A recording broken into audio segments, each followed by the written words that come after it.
안녕하십니까. 5월 1일 노동절 뉴스나이트 시작합니다. 오늘의 주요 뉴스부터 먼저 보시겠습니다.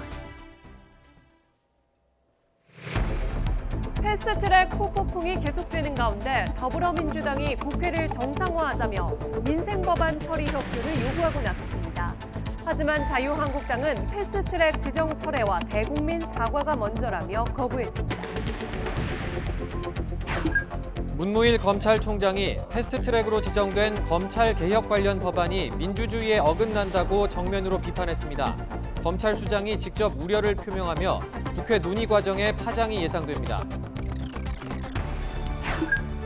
오늘 노동절을 맞아 전국 곳곳에서 대규모 집회가 열렸습니다. 노동자 3만여 명은 서울광장에서 노동권 보장을 촉구했고 배달 노동자 노조도 공식 출범을 알렸습니다. 사회적 참사 특별조사위원회가 세월호 참사 수사 방해 의혹과 관련해 황교안 자유한국당 대표를 조사하기로 결정했습니다. 당시 법무부 장관이던 황 대표가 외압을 행사했는지 조사할 계획입니다.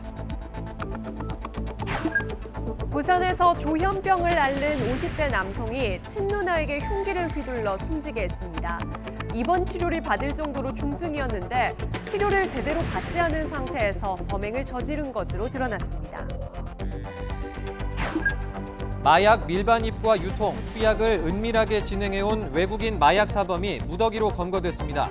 최근 마약 문제가 사회 이슈로 떠오르면서 경찰은 오는 24일까지 집중 단속을 이어갈 계획입니다. 건강식품 논의 제품에서 기준치를 훌쩍 넘긴 금속성 이물질이 검출돼 판매 중단 조치가 내려졌습니다. 물을 섞어 만든 논의 주스를 원액 100%라고 속여 판매한 쇼핑몰도 적발됐습니다. 날씨는 점점 따뜻해지고 있지만 독감 환자는 오히려 늘어나 지난주 의심 환자 수가 역대 최대치를 기록했습니다. 38도가 넘는 고열과 몸살이 특징인데 전파력이 높아서 주의가 필요합니다. 더불어민주당이 강원 산불 대책과 관련된 추경 예산안 처리의 시급성을 강조하며 자유한국당의 협조를 촉구했습니다. 여야 사당 원내대표도 국회로 돌아와서 대화하자고 한국당에 제안했지만 한국당은 패스트트랙 철회와 사과가 먼저라는 입장입니다. 차정윤 기자입니다. 강원 산불 대책을 위해 청와대와 정부 여당이 함께 모인 자리. 더불어민주당은 추경의 시급함을 강조하며 자유한국당을 압박했습니다.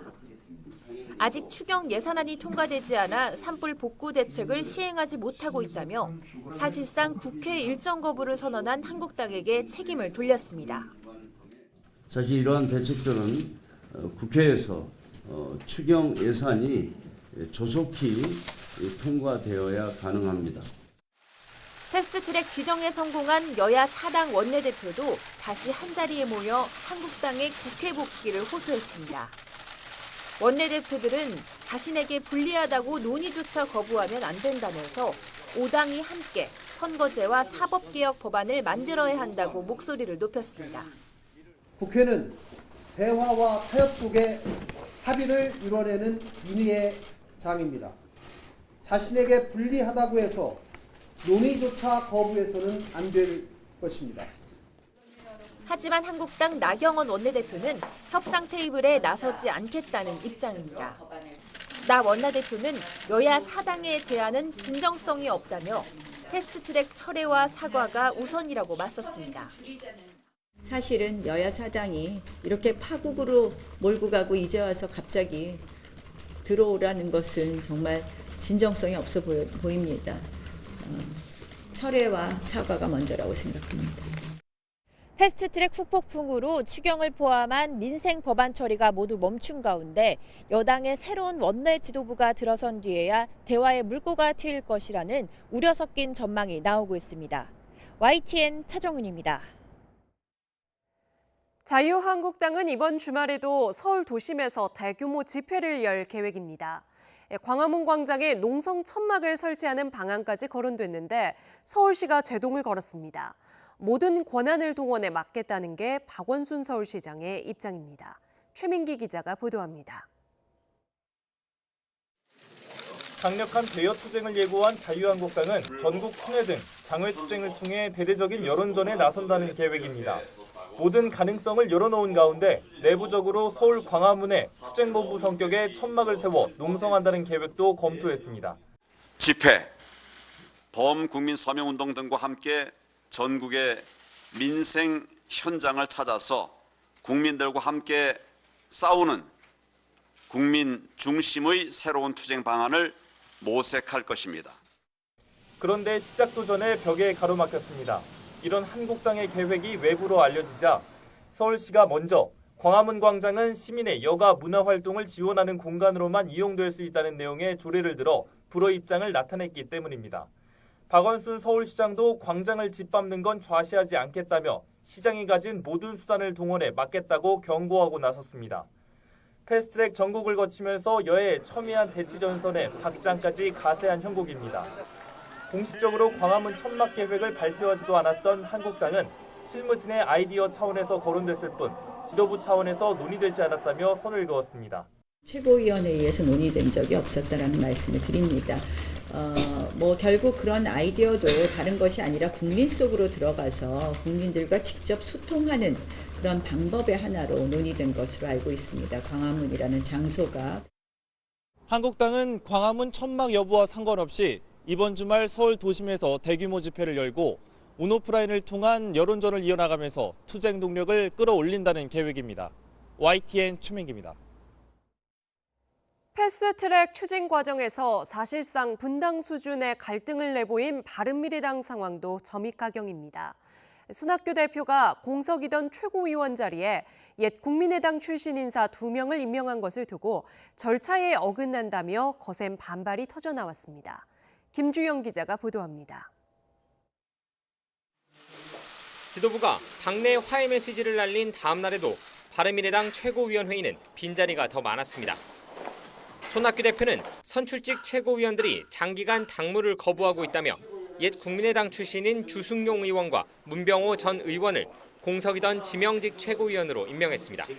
당무 집행을 정상화해야 되겠다고 하는 그런 절실한 욕망 속에 지명되신 최고위원들께서는 무엇보다도 당의 화합을 위해서 또 총선 준비를 위해서 적극적으로 활동해 주시기를 기대합니다. 반대파는 최고위원과 협의해야 하는 절차를 어겨 원천 무효라며 거세게 반발했습니다. 이 과정에서 패스트트랙 국면 이후 회의에 불참해온 바른정당계 최고위원 3명에 더해 김수민 청년 최고위원까지 반대 진영에 합류했습니다. 근데 최고위원회가 오늘 정족수 미달로 성립되지 않아서 안건 상정이 안 된 겁니다. 그래서 오늘 임명은 원천 무효라는 것입니다.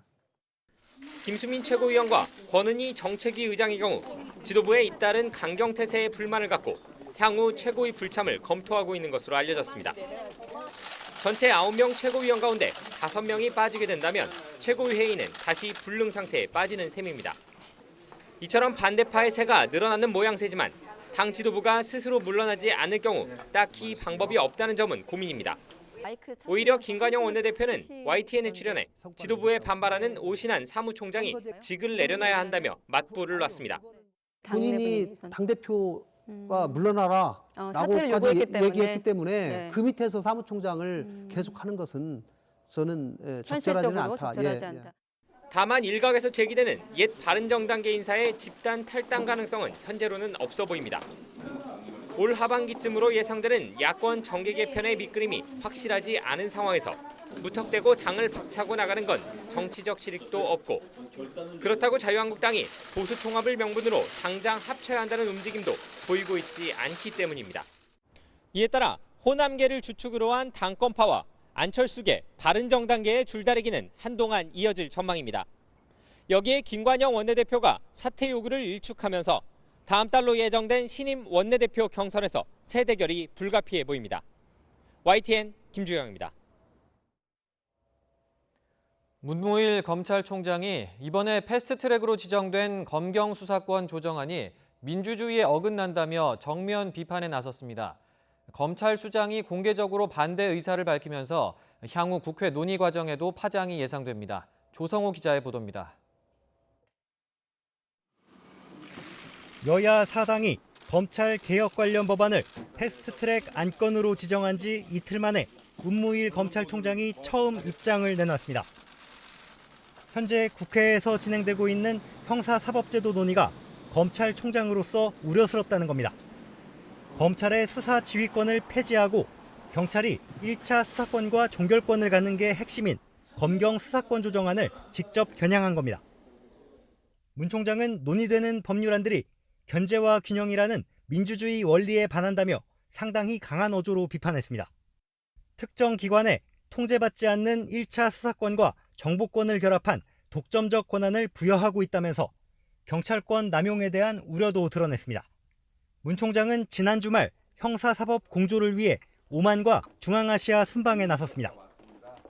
검찰 수장이 해외 일정 도중에 국내 정치권 논의에 대한 비판 입장을 직접 밝힌 것은 상당히 이례적이란 평가입니다. 문 총장은 2017년 7월 취임한 뒤 일선 검찰청 특별수사부를 축소하고 범죄정보과를 폐지하면서 나름의 검찰 개혁을 추진해왔습니다. 검찰에 집중된 수사권을 분산해야 한다면서도 검사의 사법적 지휘는 유지해야 한다고 꾸준히 강조해왔습니다. 그런데도 검찰을 배제한 채 추진되는 수사권 조정을 가만히 볼 수 없다는 내부 여론이 들끓자 검찰 수장이 직접 나선 것으로 보입니다. 법무부는 문 총장의 입장에 대해 국회 논의 절차가 남아있는 만큼 바람직한 제도가 마련되도록 향후 국회 논의에 적극적으로 참여하고 지원하겠다는 원론적인 입장을 밝혔습니다. 문 총장은 예정된 해외 순방 일정을 일부 취소하고 귀국해 국회 논의에 대한 대응 방안을 논의할 것으로 알려졌습니다. YTN 조성호입니다. 여야 사당은 문무일 검찰총장의 입장 표명에 대해 부적절한 처신이라며 한 목소리로 비판했습니다. 더불어민주당 이재정 대변인은 문 총장의 입장 표명은 조직 논리가 반영된 것으로 보인다면서 국민적 요구와 국회 수기 내용에 대해 검찰이 전향적인 입장을 내놓는 게 국민 신뢰 회복에 도움이 될 것이라고 비판했습니다. 바른미래당 이종철 대변인도 검찰의 공개 반발은 신중하지 못했다며 사법개혁이라는 국민적 여망에 걸림돌처럼 돌출해서는 안 된다고 지적했습니다. 민주평화당 홍성문 대변인은 검찰총장이 패스트트랙 지정을 부정하는 건 적절하지 않다고 꼬집었고 정의당 정호진 대변인도 지금 검찰총장이 해야 하는 것은 국회법 위반에 대한 엄정한 수사일 뿐 기득권 연대 결성이 아니라고 논평했습니다. 여야 사당과 달리 자유한국당은 공식 논평을 내놓지 않았습니다. 사회적 참사 특별조사위원회가 황교안 자유한국당 대표를 조사하기로 했습니다. 세월호 참사 당시 황 대표가 수사를 방해했다는 의혹 때문인데 강제 조사권이 없어서 실제로 조사가 이루어질지는 불투명합니다. 김대겸 기자의 보도입니다. 사회적 참사 특별조사위원회가 황교안 자유한국당 대표를 조사하기로 결정했습니다. 지난 1월 세월호 참사 유가족이 제기한 신청을 받아들인 겁니다. 특조위 관계자는 신청 내용을 검토한 결과 각하할 사유가 없어 절차에 따라 의결했다고 밝혔습니다. 조사 방식이나 일정 등 구체적인 내용은 논의를 거쳐 정할 방침입니다. 황 대표는 세월호 참사 당시 법무부 장관으로 검찰 수사를 방해했다는 의혹을 받고 있습니다. 김경일 123 정장에 대해 업무상 과실치사 혐의를 적용하지 못하도록 하고 당시 수사를 진행했던 검찰 지휘부에 대해 보복성 좌천 인사를 단행했다는 겁니다. 하지만 특조위가 강제조사권을 갖고 있지 않은 만큼 조사가 이뤄질지는 미지수입니다. 진상규명을 요구하며 5년여간 광화문 광장을 지켜왔던 세월호 유가족들은 자유한국당의 천막 당사 설치 계획에도 강력하게 반발했습니다. 우리 가족들과 우리 아이들과 우리 국민이 지켜낸 세월호 광화문 광장입니다. 절대 좌시하지 않을 것이며 이곳에 말뚝 하나 못 하나 못 받게 만들 것입니다. 또 특별수사단 설치와 책임자 처벌을 요구하며 매주 촛불 집회를 열기로 했습니다. YTN 김대겸입니다. 오늘 세계 노동절을 맞아 전국 곳곳에서 노동계 집회와 행사가 잇따라 열렸습니다. 민주노총과 한국노총 모두 정부의 노동 존중 정책이 흔들리고 있다는 점에는 이견이 없었지만 향후 대응 방향을 두고는 강조점이 달랐습니다. 추은호 기자가 보도합니다. 8시간 노동을 요구한 미국 시카고 노동자들의 총파업을 기념하는 세계 노동절이 올해로 129번째를 맞았습니다. 민주노총은 서울시청 광장에서 2만 7천여 명이 참석한 가운데 세계 노동절 대회를 열었습니다. 민주노총은 국제노동기구 ILO 핵심 협약의 우선 비준과 온전한 노동기본권 확대를 단결과 투쟁으로 쟁취하겠다고 선언했습니다. 2019년 5월 우리 민주노총도 노동개혁에 맞서는 힘찬 화합심을 조직해 제대로 된 노동의 권리를 쟁취해 나갈 것입니다. 민주노총은 집회가 끝난 뒤 청와대 방면으로 행진하고 해산했습니다. 한국노총은 조합원과 시민이 함께 참여하는 노동절 마라톤 대회를 열었습니다. 한국노총도 ILO 핵심 협약의 비준, 취약계층 노동자의 노동조건 개선을 요구했습니다. 그러나 투쟁보다는 대화를 강조했습니다. 한국노총은 오늘 다시 한번 사회적 대화를 이야기하고자 합니다. 사회적 대화를 통해 공론회장을 만들어 양극화를 해소하고 지속 가능한 사회를 향해 나아가야 합니다. 노동계의 집회가 진행되는 동안 서울 도심 곳곳의 교통이 통제됐습니다. YTN 추은호입니다. 문재인 대통령은 노동절을 맞아 노동 존중 사회는 현 정부의 핵심적인 국정기조라고 거듭 강조했습니다. 김용균법 통과와 해직자 문제 해결, 주 52시간제 도입 등을 성과로 평가하면서 노동계도 이제 투쟁보다는 상생으로 책임 있는 역할을 해달라고 요청했습니다. 김도원 기자입니다. 노동절을 공식 일정 없이 보낸 문재인 대통령은 SNS를 통해 메시지를 냈습니다. 노동이 자랑스러운 나라를 만들고 싶다면서 취임 후 실행에 옮긴 노동정책을 소개했습니다. 최저임금 인상과 비정규직의 정규직화, 주 52시간 근로제 등은 노동자 삶의 질을 높이는 정책이었다고 평가했습니다. 쌍용차와 KTX 여승무원, 콜택악기 등 장기 해직 사태가 해결됐고 이른바 김용균법은 노동자의 안전을 높여줄 거라며 노동 존중 사회가 핵심 국정기조라고 강조했습니다. 한 비정규직 젊은이의 안타까운 죽음은 국민 모두의 가슴에 상처로 남았습니다. 사후에라도 법적 안전장치를 마련하고 재발 방지 조치를 철저히 하는 것이. 문 대통령은 그렇지만 아직 갈 길이 멀다는 점도 인정했습니다. 민주노총의 참여를 통한 경제사회노동위원회의 정상화를 가장 시급하게 꼽았습니다. 노동계 또한 우리 사회의 주류라는 자세로 함께해달라면서 앞으로는 투쟁보다 상생으로 존중을 찾아야 한다고 호소했습니다. 광주형 일자리 타결 때처럼 사회적 대화와 타협의 중요성을 강조한 것으로 볼 수 있습니다. 성급하게 자기 것만을 요구하는 것보다 조금씩 양보하면서 함께 가는 것이 결국은 빠른 길이라는 것을 잘 알고 있습니다. 탄력근로제 개편, ILO 핵심 협약 비준 등을 두고 경사노위가 파행을 겪고 있는 상황에서 노동계는 정부의 노동정책 후퇴를 탓하고 있습니다. 노동계의 수건이자 대선 공약인 비정규직 사용사유 제한과 차별 해소에도 큰 진전이 없는 상황입니다. 대기업과 중소기업, 자영업 할 것 없이 경제 전반의 활력이 회복되지 않는 상황도 진전된 노동정책을 펴는 데 걸림돌입니다. 청와대와 정부는 노동계가 반대에만 머무를 게 아니라 주체적으로 참여해달라고 호소하고 있지만 상생을 위해 다 함께 논의를 시작하는 것부터 쉽지 않은 상황입니다. YTN 김도원입니다. 50대 조현병 환자가 자신을 돌봐주던 친누나에게 흉기를 휘둘러서 숨지게 한 사건이 부산에서 있었습니다.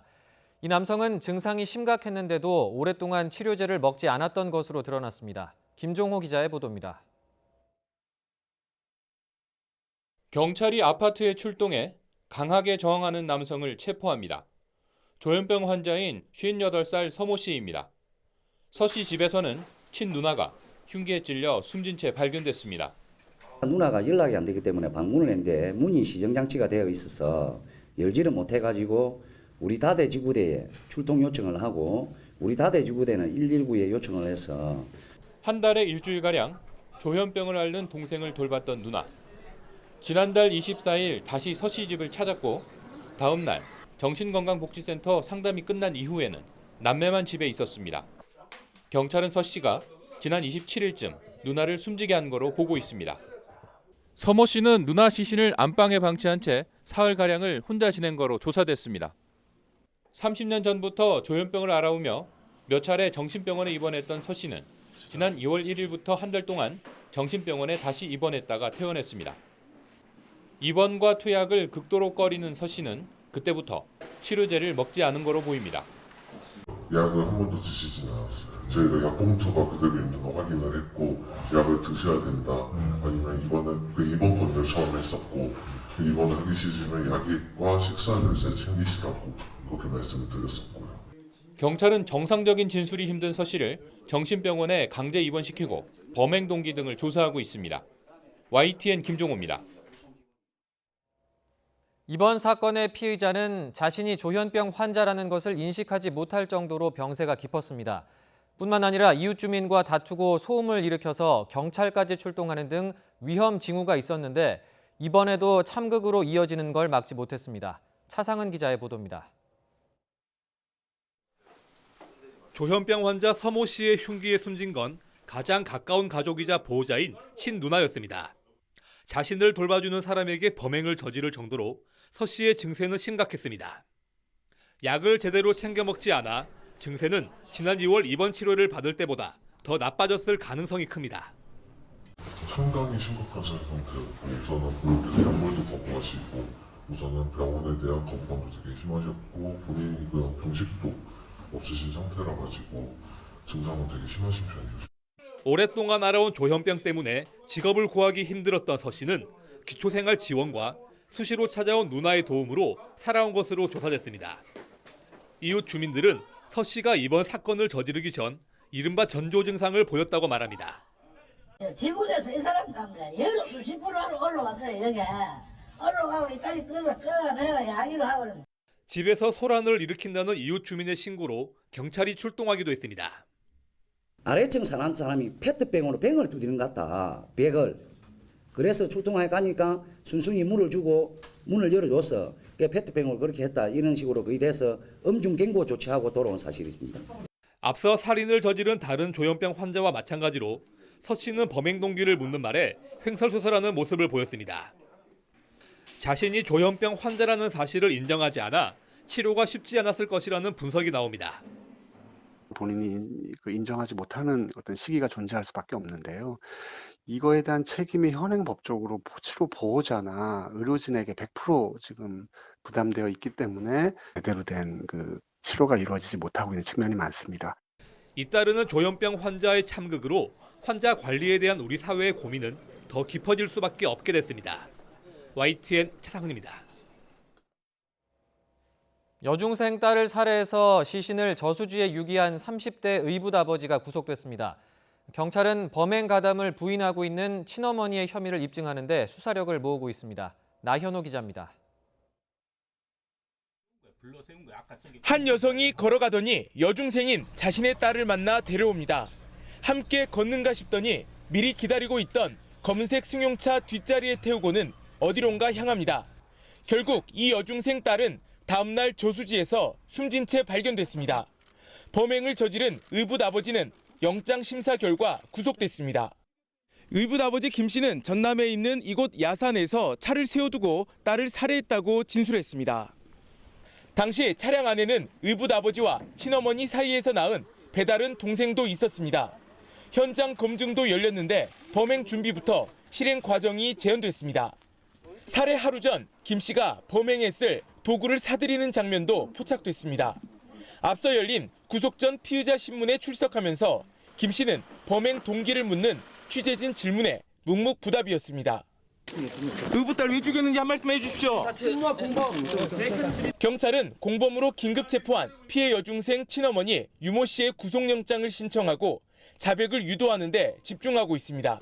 유 씨의 범행 가담 여부인데 본인이 인정해주면 좋은데 인정 안 하니까 자료가 그렇게 얘기를 하면 안 한다고 얘기할 수 없잖아요.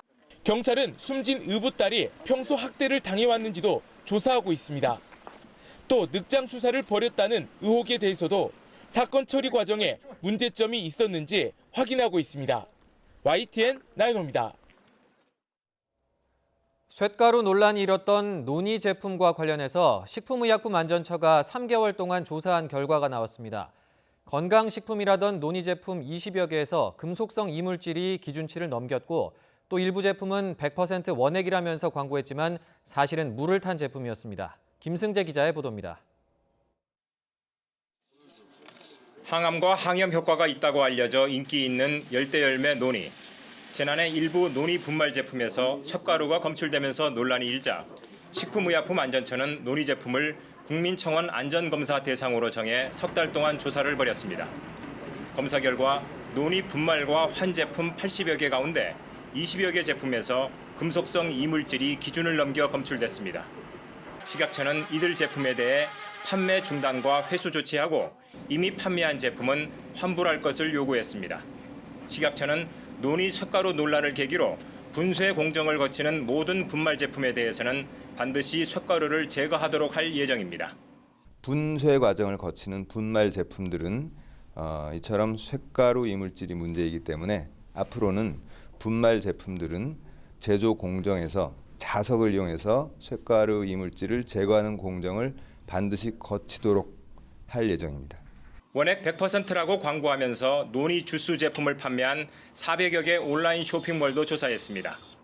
이 가운데 30여 개 쇼핑몰은 논이 원액 100%라고 하면서 정제수를 섞었다가 적발됐습니다. 식약처는 질병 예방과 치료에 효과가 있다는 등 허위 과대 광고를 일삼은 온라인 쇼핑몰도 적발해 200개 판매 사이트를 차단 요청하고 60여 개 제품의 판매를 차단했습니다. YTN 김승재입니다. 지난주 독감 의심 환자 수가 역대 최대치를 기록하며 독감이 비상입니다. 주변 사람에게 쉽게 퍼지기 때문에 단체 생활을 하는 독감 환자의 경우에는 닷새 정도 집에서 쉬어야 한다는 게 전문가의 조언입니다. 최소라 기자입니다. 어린이집에 다니는 3살짜리 딸을 둔 최서연 씨. 독감 예방접종을 위해 아이와 함께 병원을 찾았습니다. 주변에 친구들이 독감이 많이 걸려서 미리 예방접종 맞으려고 왔어요. 지난주 병원을 찾은 환자 가운데 독감 의심 환자는 1000명당 44.2명. 독감 기록을 집계하기 시작한 2004년 이후 같은 기간 기록으론 역대 최대치입니다. 두 번째로 많았던 2016년에 2배를 넘겼습니다. 특히 의심 환자 10명 가운데 6명은 12살 미만 어린이였습니다. 38도가 넘는 열과 몸살이 특징인데 전파성이 높아 단체 생활을 하는 경우 더욱 주의해야 합니다. 약 없이 열이 이제 떨어진 지가 이제 48시간 정도 지난 이후에 그때 이제 다시 학교를 가라고 하거든요. 그래서 한 5일 정도는 가능하면은 다른 친구들이랑 접촉을 피하고 집에서 지내시는 게 이제 도움이 될 수는 있습니다. 다만 예방접종은 2주에서 3주 지나서 효과가 나타나기 때문에 당장 예방접종을 받는 것은 권장하지 않는다고 말했습니다. 또 독감 치료제인 항바이러스제를 맞은 소아나 청소년의 경우 사흘까지 정신착란 등 이상 행동이 나타나지 않는지 보호자가 지켜봐야 한다고 당부했습니다. YTN 사이언스 최소라입니다.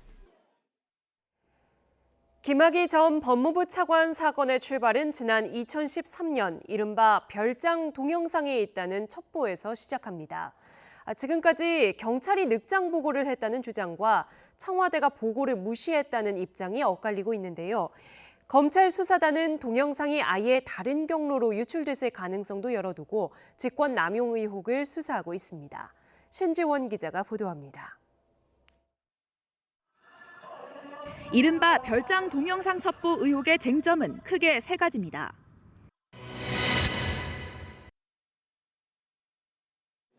먼저 김학의 전 법무부 차관이 내정된 2013년 3월 13일 전에 청와대가 얼마나 구체적인 보고를 받았느냐는 겁니다.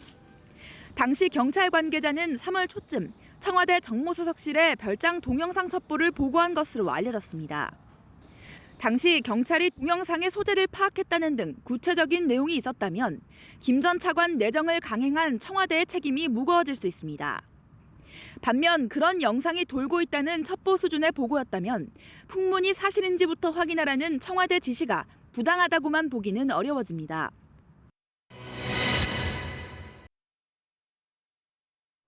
경찰이 언제 처음으로 동영상을 입수했는지도 쟁점입니다.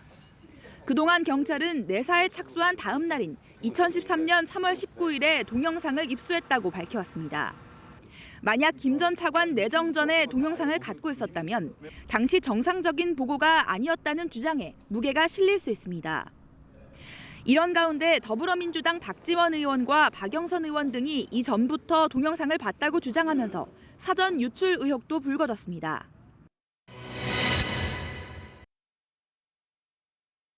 경찰이 아닌 제3의 경로로 동영상이 유출됐을 가능성이 제기된 이유입니다. 건설업자 윤중천 씨와 맞고소를 벌였던 여성 A씨나 윤 씨의 차 안에서 우연히 동영상 CD를 발견했던 박모 씨가 영상을 외부에 유출했을 가능성도 있습니다. 여성 A씨는 검찰 조사에서 2013년 초 이철규 당시 경기지방경찰청장을 만나 윤 씨와의 고소 사건을 논의했다고 진술한 것으로 알려졌습니다. 검찰은 지난달 전현직 경찰 관계자들을 잇따라 소환한 데 이어 조만간 청와대 민정수석실 관계자들도 불러 조사할 방침입니다. YTN 신지원입니다. 집단 성폭행 혐의를 받는 가수 최종훈과 정준영이 잇따라 경찰 조사를 받았습니다. 최종훈은 함께 있었던 건 맞지만 범행에는 가담하지 않았다고 주장했는데 경찰은 조만간 나머지 피의자들도 불러 사실관계를 확인할 방침입니다. 부장원 기자의 보도입니다. 정준영 단톡방의 멤버로 집단 성폭행에 가담한 혐의를 받는 최종훈이 비공개 소환됐습니다. 최종훈은 지난 2016년 1월 강원도 홍천, 3월 대구에서 정준영의 지인 등을 집단 성폭행한 혐의를 받고 있습니다. 12시간에 걸친 조사에서 경찰은 최 씨에게 당시 상황을 캐물었습니다. 최 씨는 현장에 있었던 건 맞지만 범행에 가담하진 않았다는 기존 주장을 되풀이한 것으로 전해졌습니다. 경찰은 피해자들이 제출한 고소장과 단톡방 대화 내용을 토대로 혐의 입증을 자신하고 있습니다. 이 혐의자들은 자기네들이 우리 그런 적 없다 이렇게 부인하면서 증거 불충분 이런 것도 주장해볼 수도 있는 거죠. 그날은 안 했다 하더라도 원래 그런 마음이 조금 있었었고 상호간에 어느 정도의 역할 분담 이런 것들이 조금 있었다. 라는 식으로 얘기가 된다면은 충분히 가능한 얘기예요. 불법 촬영과 유포 혐의로 구속된 정준영은 구치소에서 2차례 조사를 받았습니다. 집단 성폭행을 주도했는지, 어느 정도 가담했는지 등을 추궁당한 것으로 알려졌습니다. 2차 피해를 우려해 신중하게 수사를 진행하는 경찰은 나머지 피의자 4명을 상대로도 사실관계를 추가 확인할 방침입니다. YTN 부장원입니다. 마약 집중 단속에 나선 경찰이 외국인 마약 사범을 무더기 검거했습니다. 맹독성 파충류를 키운다며 문을 걸어 잠그고 대마를 재배하는가 하면 과자 속에 또 커피 상자에 마약을 담아 은밀하게 유통하고 있었습니다. 나혜인 기자가 보도합니다. 뱀을 키우는 곳이라며 외부인의 출입을 막은 농장입니다. 하지만 실제로는 대마를 재배하고 있었습니다. 지난 3월 우즈베키스탄 국적의 외국인 3명은 여기서 난 대마초를 팔고 흡입하다 경찰에 구속됐습니다. 마약류를 유통하거나 투약했다 검거된 외국인은 지난 2달 사이 123명에 달합니다. 이 가운데 75명이 구속됐습니다. 밀반입 경로도 다양합니다. 요즘에는 미국 일부 지역에서 판매되는 대마가 든 젤리를 몰래 들여오거나 커피나 과자 상자에 마약을 담아 운반하는 경우도 있습니다. 마약 제조와 구입이 상대적으로 쉬운 동남아시아 등지에서 국제 우편으로 받기도 합니다. 일단 마약이 들어오면 적발은 쉽지 않습니다. 동일 국적 출신들 외국인들끼리 모여가지고 은밀하게 이제 커뮤니티가 형성이 되는데 그 커뮤니티 안에서 내밀하게 투여를 하다 보니까 현실적인 경찰 단속이 어려운 점이 일부 있습니다. 국내에 체류하는 외국인이 늘면서 외국인 마약 범죄에 대한 우려도 커지는 가운데 경찰은 오는 24일까지 집중 단속을 이어갈 예정입니다. YTN 나혜인입니다. 좁은 골목길에서 일부러 차량에 부딪히고는 파스값이나 달라며 상습적으로 돈을 뜯어낸 50대가 경찰에 구속됐습니다. 운전자들 대부분이 몇만 원 쥐어주고 말았는데 피해자는 똑같은 수법으로 이미 7번이나 처벌받은 적이 있었습니다. 박희재 기자가 보도합니다. 한 남성이 골목길에서 승용차 쪽으로 다가갑니다. 사이드미러에 슬쩍 팔을 부딪히더니 깜짝 놀란 듯 걸음을 멈춥니다. 치료비를 노린 자해 공갈의 당사자는 58살 오모 씨. 오 씨는 차량 한 대만 겨우 지날 수 있는 이 골목길에서 손목을 일부러 사이드미러에 갖다 대는 수법으로 합의금을 뜯어냈습니다. 이런 식으로 재작년 1월부터 서울 강남 일대 골목길에서 모두 39차례에 걸쳐 46만 원을 받아 챙겼습니다. 운전자들에게는 손목에 붙일 파스값만 주면 신고하지 않겠다고 으름장을 놨습니다. 적은 액수를 요구해 경찰 신고를 피하려고 했던 겁니다. 무슨 경찰을 부르냐? 그냥 5만 원만 주면 되지. 그래서 저는 그렇게 못 해드립니다. 네, 사고 처리하는 건 그렇게 하는 게 맞는 거다라고 말씀드렸더니 바로 뒤돌아서 도망을 가셨습니다. 같은 혐의로 이미 7번이나 처벌을 받은 오 씨는 재판을 받는 중에도 범행을 일삼았습니다. 지가 들이댔어. 진짜 나 봤어. 피해자 대부분은 오 씨가 10,000원에서 5만 원을 치료비로 요구하면 대수롭지 않게 현장에서 돈을 주고 자리를 떠났습니다. 아무리 경미한 사고를 당했다 하더라도 고의 사고가 의심이 될 경우에는 즉시 경찰에 신고해서 도움을 받아야 되겠습니다. 경찰은 사기 혐의 등으로 오 씨를 구속해 검찰에 넘겼습니다. YTN 박 기자입니다. 경찰과 소방당국이 어제 경기 군포시 당정동의 페인트 공장에서 발생한 화재의 원인 조사에 나섰습니다. 경기 군포경찰서는 오늘 오전 10시부터 5시간가량 국립과학수사연구원 소방본부 등과 함께 현장 감식을 벌였지만 정확한 화재 원인을 파악하지 못해 조만간 2차 감식을 하겠다고 밝혔습니다. 앞서 어젯밤 9시 5분쯤 군포시 당정동에 있는 강남 제비스코 페인트 공장에서 불이 나 공장 건물 4개 동을 태우고 3시간 15분 만에 꺼졌습니다. 반도체 분야 부진 속에 우리나라 수출이 5달째 고전을 면치 못한 것으로 나타났습니다. 그나마 수출 감소폭이 좀 줄어든 게 다행이라면 다행입니다. 최하영 기자의 보도입니다. 올해 1분기 삼성전자와 SK하이닉스의 실적은 그야말로 충격이었습니다. 삼성전자의 영업이익은 지난해 1분기와 비교해 60% 넘게 줄었고 SK하이닉스 역시 1분기 영업이익이 지난해보다 70% 가까이 감소했습니다.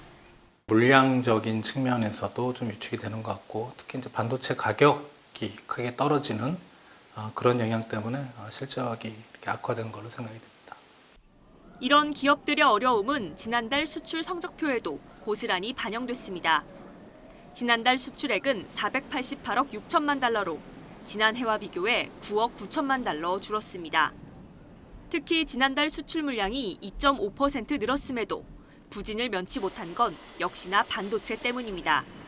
반도체를 제외한 4월 수출은 0.8% 증가를 보였습니다.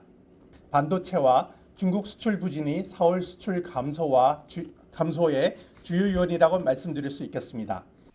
여기에 비중이 큰 중국 수출이 6개월째 하락한 것도 타격이 됐습니다. 수출이 5개월째 맥을 못 추는 가운데 그나마 다행인 건 감소폭이 둔화했다는 겁니다. 정부는 상저하고 흐름에 따라 하반기에는 좀 나아질 것으로 기대하고 있습니다. 조선이라든지 자동차라든지 우리 주력 산업의 구조 고도화, 또 우리 바이오 헬스라든지 또 2차 전지와 같은 신산업의 성장, 이런 것들을 통해서 우리의 경쟁력을 높여 나갈 것입니다. 특히 수출 활력을 위해 추경에 편성된 3,233억 원의 조속한 집행을 강조했습니다. YTN 최하영입니다. 비무장화 조치로 일시 중단됐던 판문점 공동경비구역 JSA의 남측 지역에 대한 일반인 견학이 7개월 만에 재개됐습니다. 남북 정상이 함께 걸었던 도보다리 등이 공개되면서 인기를 끌었는데 기대를 모았던 JSA 자유왕래는 이루어지지 않아서 아쉬움을 남겼습니다. 보도에 김세호 기자입니다. 지난해 4월 남북 정상회담 당시 인상적인 장면 가운데 하나였던 도보다리 산책. 두 정상이 다리 위를 걸으며 이야기를 나누던 이곳은 남북 화해를 상징하는 명소가 됐습니다. 1년이 지나 이번에는 일반 시민들이 도보다리를 직접 찾았습니다. 여기서 김정은 위원장이랑 문재인 대통령이 함께 정말 허심탄회하게 이야기를 나누었구나 이런 생각을 하니까 굉장히 그 장면이 떠오르면서 감동적이었어요. 긴장감이 감돌던 공동경비구역도 분위기가 바뀌었습니다. 경계에 나선 군인들은 한층 부드러운 모습으로 관광객을 맞이했고 철모 대신 베레모를 쓰고 권총도 차지 않았습니다. 경계선 너머 북측에도 관광객들이 찾아와 우리 측을 향해 손을 흔들었고 북측 병사 역시 우리 측 관광객을 크게 신경 쓰지 않는 모습입니다. We do get acknowledgement back. In the past, we never did. We get a smile and a head nod. It's not a long engagement unless it's a planned engagement. 판문점 남측 지역 견학 재개 첫날 모인 일반인 관광객은 모두 320여 명. 이번 견학은 JSA 비무장화 조치로 일시 중단된 이후 7개월 만입니다. 하지만 남북 군사 합의 이행이 주춤하면서 약속했던 자유 왕래는 이루어지지 못했습니다. YTN 김세호입니다. 하노이 회담 이후 북미 핵 협상이 교착 상태에 빠진 지 2달이 지났습니다. 중국에서 열린 한 토론회에서는 북한의 구체적인 핵 폐기 보상안을 먼저 제시해서 돌파구를 찾자는 주장이 나왔습니다. 베이징 강성웅 특파원의 보도입니다. 트럼프 미국 대통령은 북한이 핵 폐기를 하면 경제적 대성공을 이룰 것이라며 여러 번 지켜세웠습니다. I think that your country has tremendous economic potential, unbelievable, unlimited. And I think that you will have a tremendous future with your country, a great leader. And I look forward to watching it happen and helping it to happen. And we will help it to happen. 하지만 한중일 등의 비용을 떠넘기려 할 뿐 구체적 지원책은 내놓지 않았습니다. 최근 중국 사회과학원이 주최한 토론회에서 북한에 대한 지원 방안이 논의됐습니다. 대규모 지원 계획을 먼저 제시해 난관에 봉착한 핵 협상에 돌파구를 마련하자는 주장도 나왔습니다. 북한이 경제 발전을 하려고 그러면은 아주 고도의 경제 발전을 하지 않으면 체제가 붕괴돼 버려요. 다 와해돼 버린다고. 그래서 경제 발전 10% 이상을 해야 되는데 그렇게 하기 위해서는 300억 달러의 돈이 필요하다고 필요한 거예요. 국제통화기금 IMF가 비핵화와 경제 재건에 참여할 경우 더 안정적이라는 분석도 제기됐습니다. 북한의 철도와 도로 등 기간 시설 복구 비용 73조 원을 IMF 주도로 마련하자는 것입니다. Kim Jong-un is serious about economic development being a priority, then he should go to the IMF because every other transition economy that has been successful, whether it's China, Vietnam, maybe Mongolia to some degree, they've gone to the IMF for. 물론 대규모 지원책을 먼저 제시하자는 주장은 북한이 선 핵폐기 결단을 내려야 실현 가능합니다. 하지만 북한에 대한 지원의 방식과 규모에 대해 구체적인 논의가 시작됐다는 것만으로도 긍정적으로 평가됩니다. 베이징에서 YTN 강성웅입니다. 스스로 물러난 아키히토 전 일왕에 이어 아들인 나루히토 새 일왕이 즉위했습니다. 첫 소감으로 세계 평화를 간절히 희망한다고 말했는데요. 아버지인 아키히토 전 일왕은 즉위 당시 헌법 수호 의지를 밝혔지만 이번에는 그런 언급은 없었습니다. 도쿄에서 황보연 특파원이 보도합니다. 일본의 새 연호 레이와이 시대가 열렸습니다. 아키히토 전 일왕의 뒤를 이어 큰아들인 나루히토 새 일왕이 즉위했습니다. 나루히토 일왕은 청동검과 구슬 등 왕실의 상징물을 넘겨받았습니다. 아베 총리를 비롯한 정부 강요와 지방자치단체장 등 국민 대표들과의 첫 만남도 이루어졌습니다. 国および国民統合の象徴とあおり 국민을 향한 일왕의 첫 메시지는 평화의 힘이 실렸습니다. 国民の幸せと国の一層の発展、そして世界の平和を切に希望いたします. 아버지인 아키히토 전 일왕은 1989년 즉위 후 첫 소감에서 평화와 함께 전쟁 불가 조항을 담은 현행 헌법을 지켜나가겠다는 의지를 밝혔습니다. 아베 내각이 전쟁 가능한 보통 국가를 만들어야 한다며 개헌을 강하게 밀어붙이는 상황이라 이와 관련된 나루히토 일왕의 생각에 관심이 집중됐지만 첫 소감에선 언급되지 않았습니다. 다만 새 일왕이 강조한 평화는 곧 전쟁 없는 평화로 전쟁 불가를 규정한 현행 헌법과 궤를 같이 하기 때문에 헌법 수호 의지도 함께 포함하고 있다는 해석도 나오고 있습니다. 실제로 왕세자 때인 2014년 현행 헌법을 바탕으로 일본이 평화와 번영을 누리고 있다며 개헌 움직임을 우회적으로 비판하기도 했습니다. 일왕이 바뀌었지만 당장 경색된 한일 관계에는 큰 기대를 하기는 어렵다는 관측이 많습니다. 膠着状態続いている中で天皇陛下が進んで何かをやるっていうことはないと。だから基本的に変化はないと思います。 그렇더라도 나루히토 일왕이 아키히토 전 일왕이 공들여왔던 전쟁에 대한 사죄와 반성 행보를 이어갈 가능성이 높은 만큼 한일 관계에 장기적으로는 긍정적인 영향을 미칠 것으로 예상됩니다. 도쿄에서 YTN 황보현입니다. 일제 강제동원 피해자들이 전범기업들의 압류된 자산을 강제 매각해달라고 법원에 신청했습니다. 손해배상 논의가 지지부진하자 압류된 자산을 팔아서 현금화하겠다는 취지입니다. 보고 오신 대로 새 일왕이 즉위한 시점이라 일본 정부가 어떤 반응을 보일지 주목됩니다. 강희경 기자가 보도합니다. 지난해 10월 일본 전범기업이 손해를 배상해야 한다는 대법원의 최종 판단으로 피해자와 유족들은 13년 만에 한을 풀었습니다. 나 혼자 나와서 이렇게 내가 많은 슬프고 눈물이 많이 나오고 멍청이고 울고 싶고 마음이 아프고 서운하다고. 이후로도 피해자들에 대한 승소 판결이 잇따르고 있지만 실제 배상으로 가는 길은 멀고도 험했습니다. 일본 본사에 직접 찾아가도 문전박대 당하기 일쑤였습니다. 최후 통첩 끝에 강제동원 피해자 대리인단은 전범기업의 국내 자산을 매각해달라고 법원에 공식으로 요청했습니다. 대법원 승소 확정 판결로 압류가 이뤄진 자산을 강제로 매각해 현금화하도록 해달라는 겁니다. 대리인단은 옛 신일철주금인 일본제철이 소유하고 있는 회사의 주식 19만 4천 주와 후지코시가 소유한 회사 주식 7만 6천 주에 대해 각각 매각 명령을 내려달라고 법원에 신청했습니다. 액면가 기준으로 일본제철 소유 주식은 9억 7천만 원, 후지코시는 7억 6천만 원대입니다. 미쓰비시 중공업에 대해서는 지난 4월 이미 압류된 상표권과 특허권 외에 국내에 다른 재산이 더 있는지 확인해달라는 재산 명시 신청을 법원에 냈습니다. 피해자 할아버지 할머니들 연세가 90세를 전후로 해서 매우 고령이십니다. 이분들에게 남아있는 시간이 많지 않고 법원이 매각 명령을 내리더라도 실제 현금화까지 3개월 넘게 걸릴 것으로 보입니다. 대리인단은 이 기간에는 협의할 의사가 있다며 전범기업들이 지금이라도 역사적 사실을 인정하고 협의에 응하기 바란다고 촉구했습니다. 정확히 19년 전 첫 강제징용 소송을 냈던 피해자들이 이번에는 실질적인 배상 조치에 나섰습니다.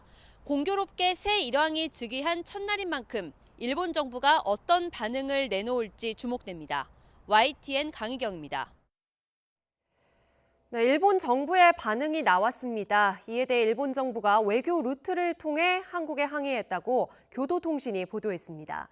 통신은 일본 정부가 한국 정부의 일본 기업의 자산이 매각되는 사태는 절대 받아들일 수 없으며 일본 정부로서 한층 심각하게 파악하고 있다고 항의했다고 전했습니다. 일본 정부 관계자는 자산 매각 절차가 완료될 때까지 시간이 있다며 한일 청구권 협정에서 일본이 공여한 5억 달러로 모두 해결됐기 때문에 일본 기업에 불이익이 생기지 않도록 한국 정부가 배상금을 지불해 줄 것을 기대하고 있다고 밝혔습니다. 강북 삼성병원 고 임세원 교수에게 흉기를 휘둘러 숨지게 한 31살 박모 씨에 대해 검찰이 무기징역을 구형했습니다.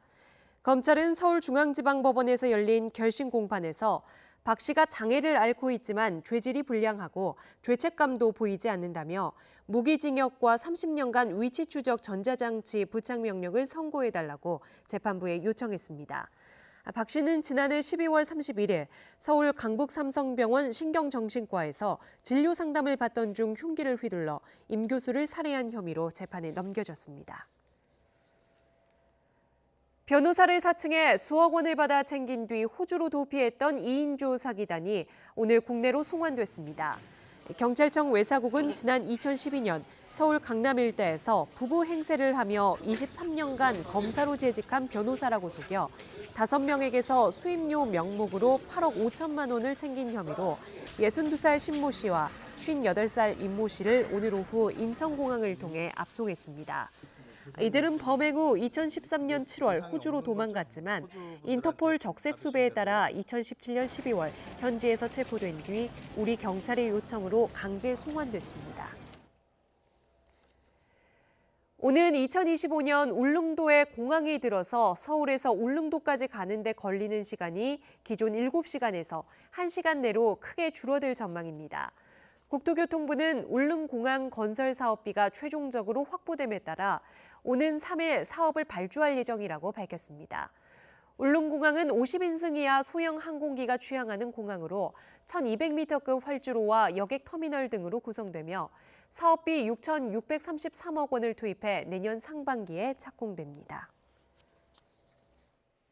알아두면 요긴한 생활정보 뉴스나이트가 정리했습니다. 알아요 시작하겠습니다.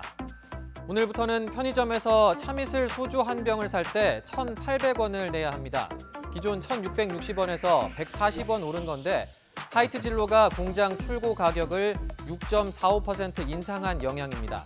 대형마트와 슈퍼마켓도 각각 시기는 다르지만 조만간 소주 판매 가격을 올릴 것으로 예상되는데요. 다른 주류업체나 지역 소주업체도 가격 인상을 저울질하고 있어서 소비자 부담은 커질 수밖에 없을 것으로 보입니다. 결제 수수료가 0%대인 제로페이를 내일부터는 전국 대부분 편의점에서 사용할 수 있게 됩니다.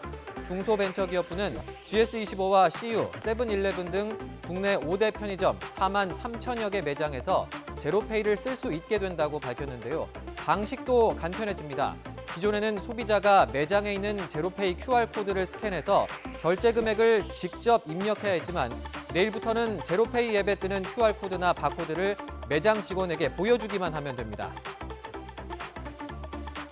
앞으로 소방시설 주변 5m 이내에서는 주차뿐만 아니라 차를 잠시 세워두는 정차도 모두 금지됩니다. 과태료도 승용차 기준으로 기존 4만 원에서 8만 원으로 2배 오르는데요. 불법 주정차 때문에 소방차 출동이 늦어졌던 2017년 제천 화재와 같은 사례를 막기 위해서라고 하니까 잘 지켜야겠습니다. 오는 4일, 그러니까 이번 주 토요일부터 다음 주 화요일 아침 6시까지 산업은행의 모든 금융거래가 중단됩니다. 새로운 전산 시스템 도입을 위해서인데 이 기간 동안에는 인터넷, 스마트폰, 텔레뱅킹은 물론이고 체크카드와 현금, 입출금 서비스도 이용할 수가 없습니다. 자동화기기, ATM의 경우에는 오는 3일, 그러니까 금요일 오후 6시부터 중단이 되는데요.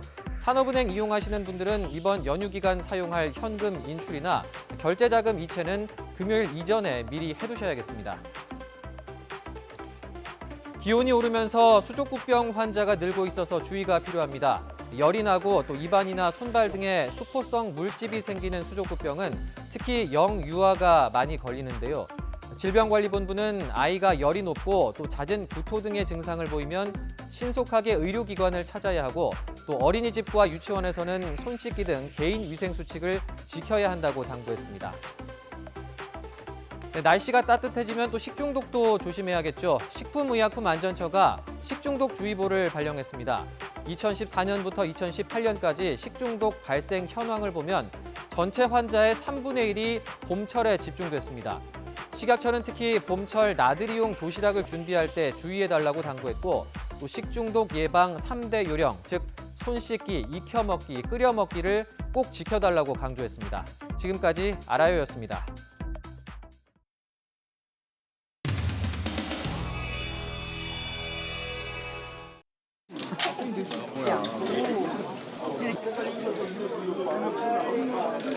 이제 이들이 쳐들어올 시간이 얼마 남지 않았습니다. 국회를 유린하고 국회를 짓밟으면서까지 선거제도를 야합으로 통과시키는 이 폭거에 대해서 우리는 묵과할 수 없고 용서할 수 없습니다. 국제 하고 헌법 수호 문재인 독재자 문재인 독재자 수호 의사 일정을 방해할 생각이 하나도 없습니다. 저희들을 밟고 지나가기 바랍니다. 수호 헌법 수호 독재자 독재자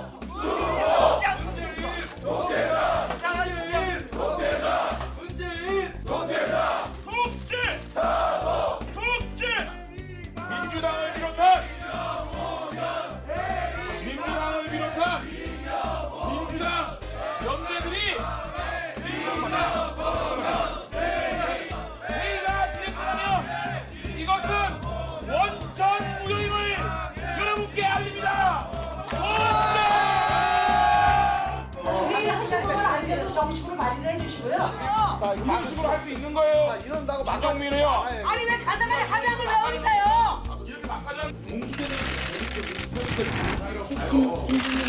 제적위원 18인이 5분의 3 이상인 12명의 찬성으로 가결되었음을 선포합니다.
네, 패스트 트랙 이후, 그러니까 포스트 패스트 트랙에서 국회는 또 움직이지 못하고 있습니다. 여당은 이제 국회를 정상화하자며 자유한국당을 압박하는데 한국당은 패스트 트랙 철회와 사과를 요구하며 장외투쟁에 뛰어들었죠. 나이트 포커스, 먼저 김영준 명지대 교수, 양지열 변호사와 함께 전국 상황부터 분석해봅니다. 두 분 안녕하세요. 네, 안녕하세요. 네.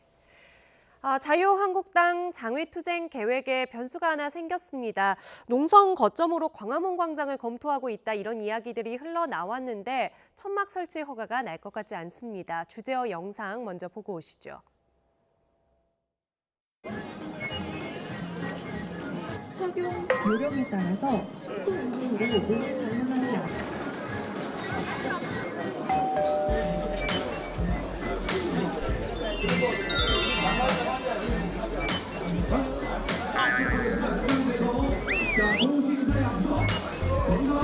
도둑놈들한테 이 국회를 맡길 수가 있겠습니다. 그것도 좌파 독재입니다.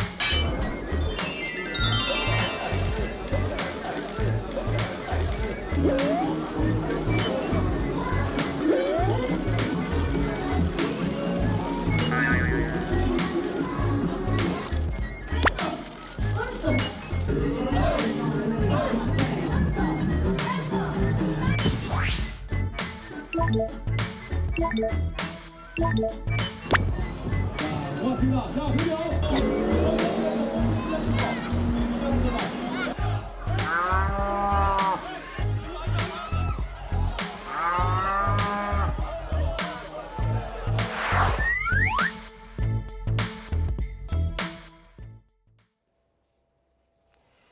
네, 일단 자유한국당 장외투쟁 계획부터 볼까요? 서울시 조례에 따르면 광화문 광장에 농성 천막을 칠 수가 없다고 하던데요. 기본적으로는 서울시는 시민들을 위한 공간으로 광화문 광장을 사용할 수 있도록 조례를 제정해 두고 있고, 네. 그렇기 때문에 광장을 사용하려면 허가를 얻어야 되는 겁니다. 네. 근데 서울시 입장에서는 이게 시민들이 정치적인 어떤 목소리를 내는 것도 아니고, 또 이게 특정 정당이 자신들의 어떤 자신들의 의사를 관철하기 위해서 천막을 치고 점거를 하겠다는 거 아니겠습니까? 네, 그러면 잠깐의 집회도 아닌가, 천막을 설치하겠다는 것은 그럼 다른 어떤 광장의 다양한 목소리들을 막을 수 있는 것이기 때문에 저는 이거는 어떤 서울시 현재 박원순 시장이 민주당인 것을 떠나서 네. 광화문이 가지고 있는 상징성이라는 것도 굉장히 크기 때문에 불가피한 조치가 아닌가 싶습니다. 네.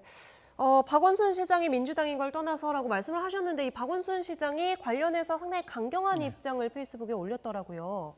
일단은 수단과 방법을 가리지 모든 수원을 동원해서 막겠다라는 얘기를 했고요.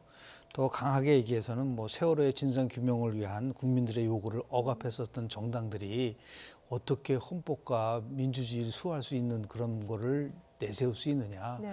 지금은 국회가 빨리 이제 민생으로 돌아가야 된다라고 하면서 굉장히 강한 토로 이 자유한국당의 천막 본부죠. 를 막겠다라고 얘기를 했는데요. 굉장히 정치적인 메시지를 또 전달을 한 겁니다. 네, 어떤 메시지일까요? 뭐 불허한다는 말 속에서는 본인이 자유한국당이 하는 이 모든 행동에 대해서 전면에 나서서 막아내겠다라고 하는, 그러니까 보이지 않게 뭐 이렇게 뭐 우리가 뭐 그 출연할지는 모르겠지만 앞으로 뭐 행보가 있지 않습니까? 이제 박원순 시장 같은 경우는 차기 대권을 생각하는 부분들도 있고, 더 나아가서 뭐 지지층을 결집할 수 있는 이러한 메시지를 뭐 좌시하지 않겠다라는 단어는 굉장히 센 거거든요. 그렇죠. 그런 식으로 해서 앞으로 정치 행보와 연결돼서 했었던 부분들도 좀 간간히 메시지 속에 좀 살아나고 있는 것 같습니다. 네. 좌시하지 않겠다 이런 단어 선택이 상당히 세고 또 출장길에서까지 이렇게 뚜렷하게 입장을 강조했습니다. 광화문 광장에서 농성하는 걸 검토하겠다 이런 계획들이 알려지자 4.16 단체들도 즉각 반발에 나섰는데요. 네, 기자회견에서 어떤 이야기들 나왔습니까? 일단은 세월호는 지금 세월호에 있던 유폐들을 가족들이, 희생자 가족들이 가지고 간 지 지금 불과 한 달이 안 됐지 않습니까? 그리고 이제 거기에 기념관 형태로 지금 유지가 되고 있는 상황인데 도저히 받아들일 수가 없다라는 것이죠. 이제 일단은 어느 정도 뭐 상당 부분 세월호와 관련돼서 아직도 진상 규명이 명확하게 되지 않은 부분들이 있고, 또 황교안 당대표가 공교롭지만 진상조사 대상으로 또 선정이 되지 않았습니까? 그런 상황에서 어쨌든 자유한국당이 이것에 천막을 치고 거점을 만든다라는 게 지금 4.16 가족들 입장에서는 도저히 받아들일 수 없는 것이다라는 메시지를 냈고, 천막을 치지 못하게 하는 것은 물론이고 그곳에 계속해서 집회를 열어서라도 어떤 식으로든지 자유한국당이 들어온 것만을 막겠다라고 입장을 밝혔습니다. 네. 자, 세월호 유가족도 4.16 단체 입장에서는 자유한국당이 광화문 광장에다가 천막을 설치한다는 거 좀 어떤 의미로 받아들일 것으로 개인적으로는 보세요? 아직도 말씀드린 것처럼 이제 세월호 유가족들 입장에서는 그동안의 진상조사 과정에서도 자유한국당이나 새누리당 측에서는 적극적으로 협조를 하지 않았다라는 그런 모습들을 많이 봤다라는 거 아니겠습니까? 그리고 제가 이제 뭐 말씀드렸다시피 정당, 그 광화문에는 지금도 뭐 자유한국당을 지지하는 분들도 나와서 집회를 열기도 하고요. 또 반대의 경우도 있긴 합니다. 민주당을 지지하는 분들 열기도 하지만, 그러나 정당이 직접적으로 와서 당사를 세운다라고 하는 것은 그 광장의 주인이 누구인가를 따져봤었을 때 뭐 지극히 너무나 정치적인 메시지이기 때문에 그런 부분을 허용할 수 없다라고 하는 것이죠. 네. 여야 사당은 패스트트랙 지정 이후 자유한국당을 향해서 손을 내밀었습니다. 패스트트랙 법안을 이대로 처리하지 않고 열린 자세로 한국당과 협의하겠다는 건데요. 한국당은 철회해야 대화한다는 입장입니다. 여야 사당 원내대표들과 나경원 한국당 원내대표의 발언 차례로 보고 오시죠. 최근 국회의 불미스러운 모습에 대해 국민 여러분께 죄송하다는 말씀을 드립니다. 국민이 요구하면 국회는 이를 논의해야 할 의무가 있습니다. 오랜 정치 개혁 과제인 선거제도 및 사법기관 개혁에 대해 여야 사당의 절대 다수 의원들이 동의하고 있습니다. 그런데 38%의 의석을 차지하고 있는 자유한국당의 반대로 그간 관련 법안의 논의조차 제대로 하지 못했습니다.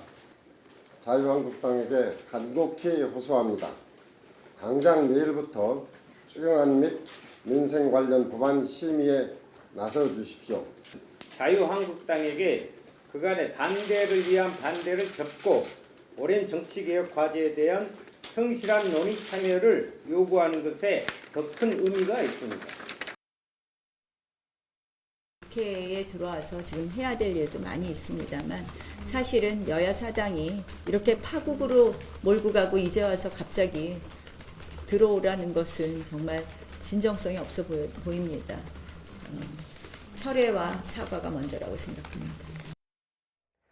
네, 자유한국당은 지금으로서는 선거제 개편안 안에서 어떻게 무언가를 요구해서 최대한 끌어내려는 이런 전략은 전혀 생각하지 않고 있는 걸까요? 아마도 만약에 자유한국당이 들어간다면 전제 조건이 있을 겁니다. 다시 얘기해서 선거구제와 관련돼서는 반드시 합의를 통해서 한다라고 하는 것을 만약에 약속을 해준다고 한다면 들어갈 수 있겠죠. 예. 지금 예를 들어 선거구제를 포함해서 다른 패스트 트랙 모든 거 지명을 철회하라고 하는 것보다는 네. 1차적으로 이제 선거법과 관련돼서는 그렇게 전향적인 부분들을 만약에 내세우지 않으면 자유한국당에 들어가기가 어려울 거고요. 다른 거는 몰라도 선거법과 관련돼서는 그동안 오랜 관행이 여야가 합의를 통해서 한 거기 때문에 저는 이걸 좀 분리했으면 좋을 것 같아요.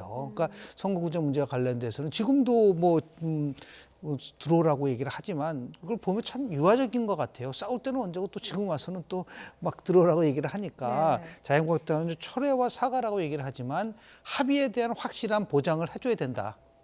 선거법과 관련돼서는 그렇지 않으면 쉽게 들어올 수 없는 구조로 돼 있기 때문에요.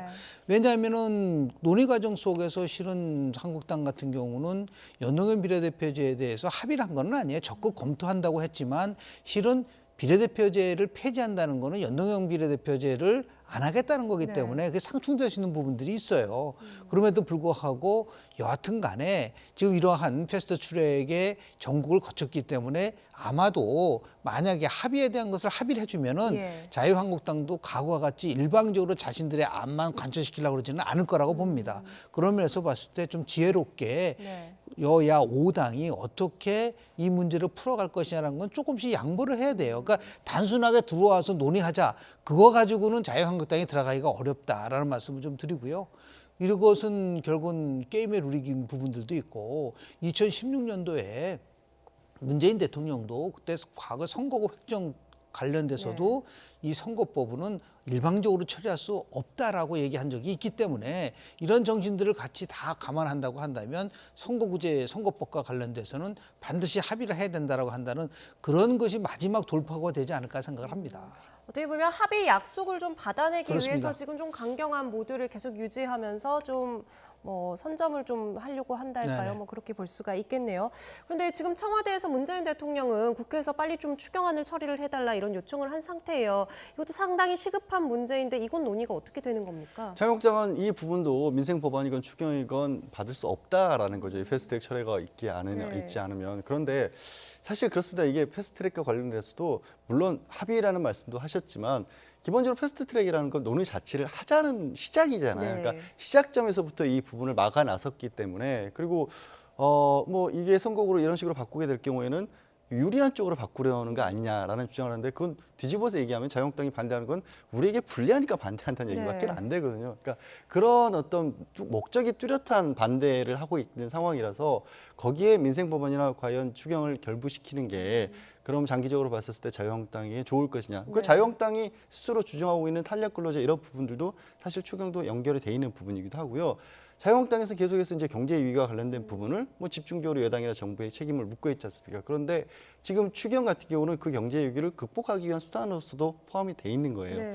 나중에 이런 부분들이 좋게 되기를 바라지만 좋지 않은 쪽으로 만약에 계속해서 유지가 됐을 경우에 혹시라도 그게 국가 경제라든가 이런 부분들에 불리하게 작용을 하게 되면 그 어떤 책임의 소지는 누가 져야 될까요? 할 수 있는 할 수 없게 된 쪽이 책임을 져야 될까요? 아니면 그래도 뭐 정부가 계속해서 책임을 져야 될까요? 그런 부분도 좀 함께 고려를 해서 물론 그렇죠. 지금 엊그제까지 조금 전에 화면 보신 것처럼 치열하게 싸우다가 바로 들어갈 수는 없겠지만 조만간에는 좀 입장을 좀 바꿨으면 하는 바람이 있습니다. 그래도 일을 먼저 해서 민생 법안을 살펴주는 것도 우선이니까요. 여야 사당의 유화 제스처도 또 추경도 이렇게 밀어낸 자유한국당은 내일부터 본격 투쟁에 돌입합니다. 시작이 남다른데요. 영상 하나 보고 오시죠.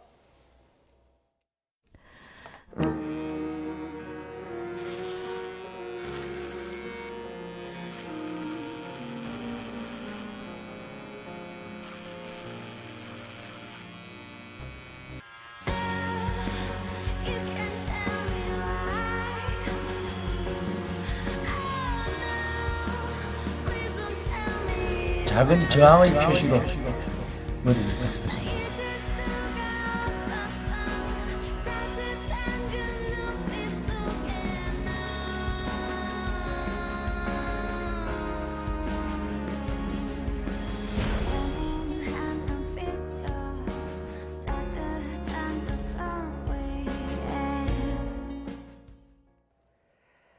네, 어제 박대출 의원이 영상을 네. 올렸습니다. 민주주의는 죽었다 이런 의미로 삭발을 감행했어요. 뭐 작은 저항의 표시라고 얘기를 하고 있는데요. 저는 이제 정치인들이 어떤 행위를 할 때는 일관성이 있어야 됩니다. 그러니까 예를 들어서 민주주의가 죽었다 얘기하면은 과거 박근혜 대통령 때의 국정농단과 관련돼서 왜 저런 용기를 못 보였을까요? 네. 그렇게 해서 나름대로 잘못한 것에 대해서 그렇게 일관성 있는 행동을 한다고 하면 저는 받아들일 것 같은데 그때는 뭐 한마디도 얘기하지 못하고 그러고 나서 저렇게 아주 그 상황의 변화에 따라서 민주주의 얘기를 한다고 한다면 네.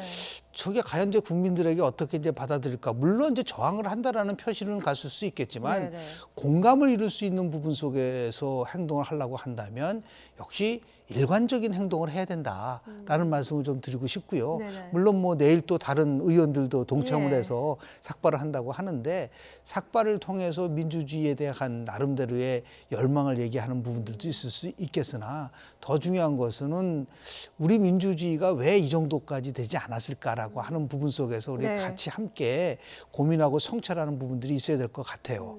다시 얘기해서 2004년도에 당시의 한나라당의 천막은 참여입니다. 네. 그렇지만 2019년도의 천막은 투쟁이란 말이에요. 그러니까 이 참여와 투쟁이라는 이 두 가지가 같이 함께 맞물려 들어가게 되는데 거기에도 같이 함께 이것이 용해돼서 나왔으면 좋겠다는 생각이 좀 들고요.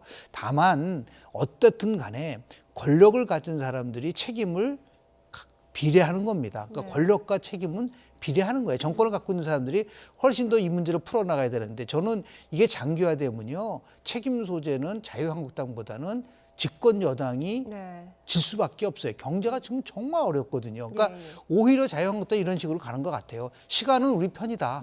시간이 점점 가면 갈수록 경제는 어려워지고 경제는 어려워지는데도 이렇게 방치해두면 그 책임은 당신들이 져야 된다. 네. 결국은 경제심판론을 가지고 내년 총선에 임하겠다라는 그러한 전략 속에서 움직이는 것 같아요. 근데 문제는 전략일 수는 있지만 뭐냐면 국민 입장에서는 참 그렇습니다. 속 그렇기 터지는 때문에 전략인데. 민생은 다 네. 망가지는 거예요. 그래서 제가 말씀을 드리잖아요. 이 문제를 풀 때 자유한국당과 책임에 대한 소재를 얘기하기 전에 이 문제를 훨씬 더 풀려고 하는 욕구가 더 강해되는 거는 결국은 권력을 갖고 있는 쪽에서 이 문제를 풀어나가려고 하는 그런 것이 더 많아야 된다는 겁니다. 그렇지 않으면 지금 뭐 1분기에 경제는 마이너스 성장이 되고 있지 네. 않습니까? 여러 면에서 보면 지금 굉장히 위기가 징조가 나오고 있기 때문에 이럴 때 필요한 게 바로 국정을 운영하고 있는 대통령의 통큰 나름대로의 통합의 리더십을 지금 보여야 할 때라고 봅니다. 네. 여야가 저 문제 풀 수 없습니다. 훨씬 더 위에서 네. 이 나라를 끌고 갈 수 있는 대통령의 리더십을 정치력을 좀 발휘할 때가 왔다라는 생각을 좀 듭니다. 네, 이 삭발식이라는 저항 방식은 그동안 뭐 청소 노동자들이라든지 세월호 유족들이 이제 사회적으로 도저히 뭐 설명을 할 방법이 없을 때 택했던 방식인데 자유한국당의 이런 투쟁 방식은 여론에 어떤 작용을 할까요? 글쎄요, 저는 뭐 과히 좋아 보이지는 사실 않네요. 왜냐하면 말씀하신 것처럼 저항할 수 있는 다른 수단이 없는 사회적 약자라고 보이는 사람들이 탄압받고 있다라는 상황에서 우리가 할 수 있는 것은 이거밖에 없다라는 때 주로 등장했던 것이 삭발인데 글쎄 국회의 38%를 차지하고 있는 제1야당이 할 수 있는 게 저것밖에 없을까라는 생각을 해보면 네. 그리고 아까 박대출 의원 잠깐 이제 영화 아저씨를 패러디한 것처럼 예. 이렇게 YTN에서도 화면을 만들어 주셨는데 실제로 본인도 그런 패러디한 것이고요. 네. 그 영화 기억하시는 분들은 있겠지만 거기서 약자가 아니었거든요. 그렇게 삭발하고 그 주연인 원빈이라는 분이 영화 속에서 상대를 물론 상대는 범죄 조직이었습니다. 완전히 다 쓸어버리는 그런 장면들로 예. 이어지는 장면이었거든요. 그러니까 뭔가 이게 맞는 걸까? 그러니까 패스트트랙 같은 경우에도 저렇게 패스트트랙에 저항하는 모습을 보여줬을 때 우리는 이것밖에 할 수 없는 방법이 없습니다. 일 때 그런 모습이 좀 설득력을 가지는데 네. 과연 그렇게밖에 할 수 없었을까라는 데 대해서는 의문점을 가지는 국민들도 많을 겁니다. 네. 내일 최고위원회의도 청와대 앞에 있는 분수대에서 한다 그래요. 앞으로의 투쟁 노선은 어떻게 됩니까? 그러니까 제가 말씀드린 것처럼 당장의 자유한국당으로서도 국회에 복귀한다는 건 힘들 텐데 네. 그러니까 장기적인 시간을 두고 봤었을 때 과연 어느 쪽이 더 유리할 것이냐를 판단을 해야 될 것으로 보이고 결국에는 이게 뭐 가을이라든가 아니면 결국 내년 총선까지 바라보고 하는 어떤 긴 시간표의 시작일 텐데 네. 그게 어떤 쪽으로 특히 이제 지금은 사실 뭐 민주당도 그렇고 자유한국당도 그렇고 양쪽의 지지자들이 좀 강경한 쪽으로 지금 결집을 하고 있는 모습이지만 네. 그게 그 강경만으로 다 표를 가져갈 수는 없는 거 아니겠습니까? 어느 쪽이 더 유리할지는 좀 판단을 해주셨으면 좋겠습니다. 네.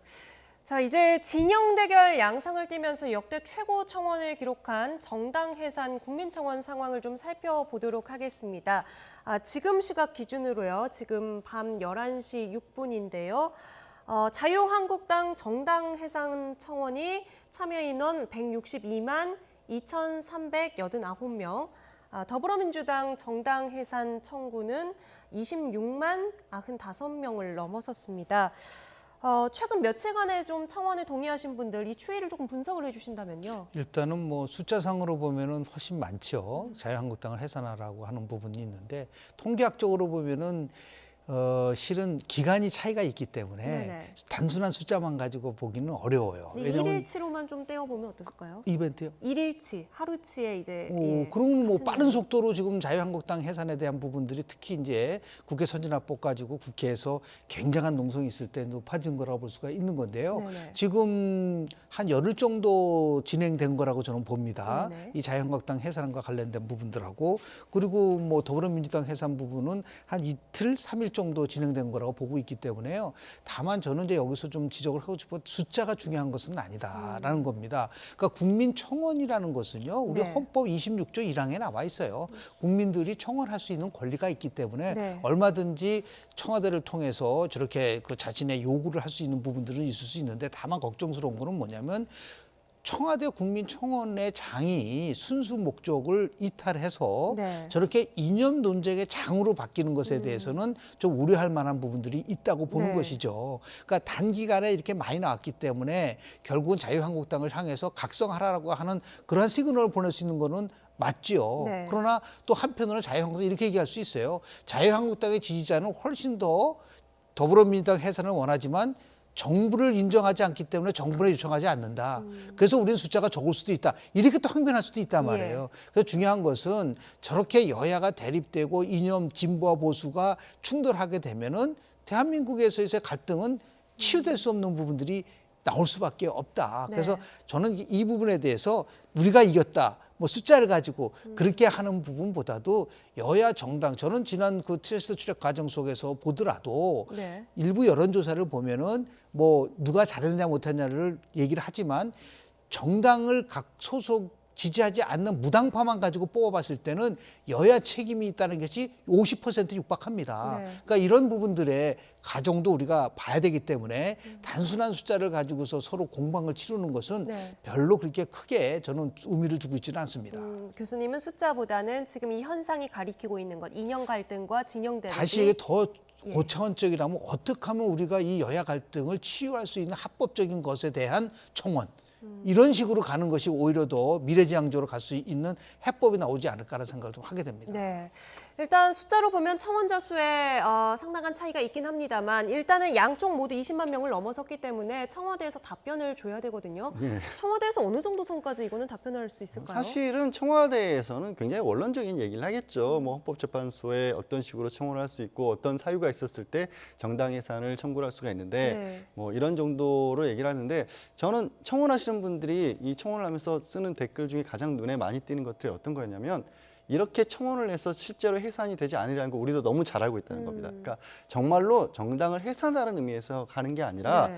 지금 부정적인 시각으로 보고 있는 국민들도 굉장히 많다라는 것을 좀 알아달라는 것인데 유감스럽게도 자유한국당 쪽에서 반응은 전혀 그렇지 않은 것 같아요. 근데 네. 숫자에 있어서도 단순하게 저게 뭐 날짜가 좀 차이가 나긴 합니다만 어제 오전까지 그 자유한국당 해산 청원이 80만 명이 조금 넘었어요. 예. 그렇게 따지면 하루 사이에 거의 2배가 된 거거든요. 그거는 단기간으로 놓고 봤을 때도 굉장히 많은 숫자입니다. 그러니까 저는 이게 뭐 해산을 청원한다 이런 걸 떠나서 그러면 이렇게 생각하는 국민들도 상당 부분 있다라는 그 숫자에 어느 정도 의미는 있을 텐데 그거를 너무나 가볍게 받아들이는 건 아닌지 하는 좀 걱정은 듭니다, 사실. 네, 설사 정말로 해산시켜달라는 그런 의미가 아니더라도 이 며칠간의 국회를 보면서 국민들이 느끼는 답답함이 이 정도였다라는 것을 말하고 싶은 국민들도 많다는 점. 말씀하신 대로 지금 양 당에서는 이 현상을 어떻게 바라보고 있는지 직접 듣고 오겠습니다. 보수 괴멸, 자유한국당 괴멸을 청와대 청원 게시판을 통해서 지금 여론몰이, 가짜 여론몰이 하고 있습니다. 4월 18일 북한의 우리 민족끼리에서 자유한국당 해체만이 정답이다라고 말한 이후 나흘 만에 4월 22일 청와대 게시판에 자유한국당 정당 해산에 관한, 해체에 관한 청원이 올라왔습니다. 지금 140만 명입니다. 무려 14배고 그 숫자가 그냥 이렇게 감이 안 오겠지만 우리가 현장에 나오신다고 한다면 촛불 집회, 촛불혁명 그대로라고 보시면 될 거예요. 그래서 그동안은 이제 뭐 촛불혁명이 지나갔고 정권 교체됐으니 뭐 민생 경제나 현 정권에 대한 뭐 잘잘못 이렇게 주로 흘러왔다면 지금 자유한국당의 이 국회 난동 사건은 다시금 국민 다수로 하여금 안 되겠다. 이러다가는 정말 우리가 나라나 국민이 큰 피해를 입겠다라는 그런 인식이 좀 일어난 것이라고 생각이 되고요. 네, 국민의 분노를 조금 정치권에서 간과하고 있지 않느냐 이런 말씀을 해주셨고 또 국회의 싸움이 국민의 싸움으로 번지는 이런 상황에 대한 안타까움에 대해서 두 분이 미리 말씀을 해주셨기 때문에 다음으로 바른미래당 상황으로 좀 넘어가 보도록 하겠습니다. 오늘 손학규 대표가 공석 상태인 지명직 최고위원 두 자리에 두 사람을 임명했습니다. 누군지 직접 보고 오시죠. 저는 오늘 당원 제22조와 23조에 의거해서 바른미래당의 지명직 최고위원 후보를 지명합니다. 지명할 최고위원은 주승용 현 국회 부의장님과 문병호 현 바른미래당 인천시당 위원장이십니다. 상정될 수 있는 최고위가 성립돼야 된다는 겁니다. 그래서 오늘 최고위 정족수 미달로 최고위원회가 성립이 안 됐기 때문에 이 협의 사항인 지명직 최고위원 두 사람에 대한 안건은 상정이 안 됐다. 그래서 원천 무효라는 것입니다. 네, 일단 주승용 의원, 문병호 전 의원 둘 다 국민의당 출신이죠. 그렇습니다. 실제로 보면은 지금 뭐 내용이 굉장히 깊지 않습니까? 근데 이제 손학규 대표 입장에서 봤을 때는 이 체제를 그대로 끌고 가겠다. 네. 본인은 뭐 약속을 했잖아요. 뭐 10월 달까지 당 지지율이 10%가 넘지 않으면 물러나겠다 얘기를 했기 때문에 그 시기는 10월 달까지는 어떤 경우가 오더라도 이 당을 끌고 가겠다는 얘기가 있고요. 또 김관영 원내대표도 자기는 계속해서 이 대표직을 지켜나가겠다 얘기를 하고 있는데 참 안쓰러운 것은 뭐냐면 저렇게 당원 당규 22조, 23조를 얘기를 하면서 실은 더 중요한 거는 최고위원과의 합의를 통해서끔 하게 돼 있거든요. 당원상으로는. 근데 그걸 무시하고 일방적으로 하다 보니까 또 하태경 최고위원 같은 경우는 저거는 원천 무효다로 얘기를 하고 있는 부분이 있단 말이에요. 좀 아무리 급하더라도 이 부분 속에서 지금 대표가 리더십을 발휘할 부분이 있거든요. 개별적으로 최고위원들을 만나서 설득을 하는 과정을 지켜야 되는데 저렇게 일방적으로 가져간다는 거는 뭐냐면 당신들은 떠나고 싶으면 떠나라. 우리가 계속해서 당을 끌고 가겠다라고 하는 그런 압박과 더불어서 결국은 같이 할 수 없다는 선언을 해버리는 거란 말이에요. 저렇게 해가지고서 당이 운영된다고 한다는 것이 무슨 의미가 있느냐. 더 나아가서 바른미래당이 그동안 얘기했었던 건 뭐냐면 중도 개혁 통합정당을 하겠다 그러는데 바르지도 못하고 그리고 미래도 없지 않습니까? 그러니까 지금 바른미래당에 대해서 갖고 있었던 여러 가지 기대나 더 나아가서 우리가 요구하는 것을 충족시키지 못하기 때문에 저는 뭐 큰 틀 속에서 보면 바른미래당은 정당으로서의 기본적인 기능을 상실했다. 그 안에서도조차도 저렇게 끌지 못하고 내분 더 나가서 중요한 것은 뭐냐면 여러 계파는 나눠져 있거든요. 뭐 바른정당계, 국민의당계, 호남 출신계 이런 식으로 3분화되어 있기 때문에 경우에 따라서는 어떠한 특정한 세력이 다른 정당과의 연대를 통해서 이걸 끌고 가겠다라고 하는 그러한 전략적 차원에서 이 당을 끌고 간다고 한다면 제가 볼 때는 굉장한 어려움에 봉착될 수밖에 없다는 말씀을 좀 드립니다. 바른미래당 분당은 이제 가시화되어 가는 것 같은데 누가 집에 남고 누가 나갈 것인가 이 부분에 정치권의 시선이 쏠리고 있는 상황입니다. 지금 패스트트랙으로 지정된 검경 수사권 조정 관련해서요. 저희 앞서 기사로 전해드렸지만 문무일 검찰총장이 공개적으로 반기를 들었거든요. 구체적으로 어떤 이유들입니까? 일단 해외에 체류하고 있는 중에서도 반대안을 공개적으로 낼 만큼 지금 검찰에서는 이 부분에 대한 반대 목소리가 굉장히 큰 것으로 것으로 보여요. 그러니까 1차적인 수사권, 특히 검찰이 문제 삼고 있는 건 뭐냐면 1차적인 수사권이 수사 종결까지도 경찰이 다 할 수 있도록 주기 때문에 여기서 뭔가 문제가 발생해도 통제받을 수 있는 상황이 전혀 없어진다는 거예요.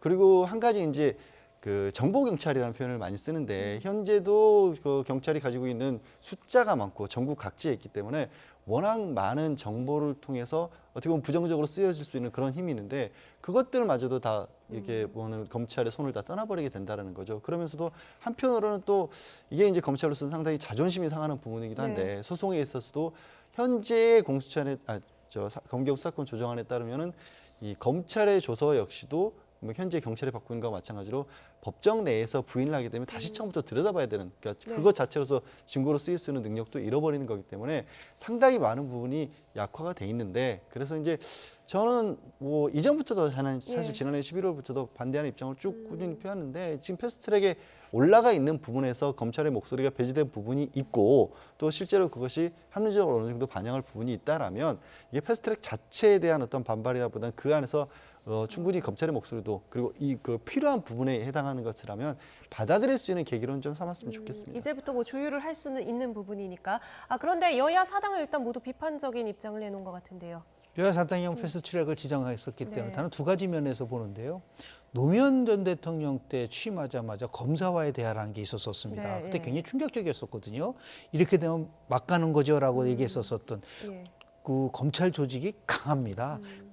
아직 응집력도 있고. 그런데 이번에는 거기에 버금갈 정도로 강하게 나온 거예요. 저는 가장 뭐 이렇게 좀 관심을 가져야 될 부분은 뭐냐면 민주주의에 위배됐다 그랬거든요.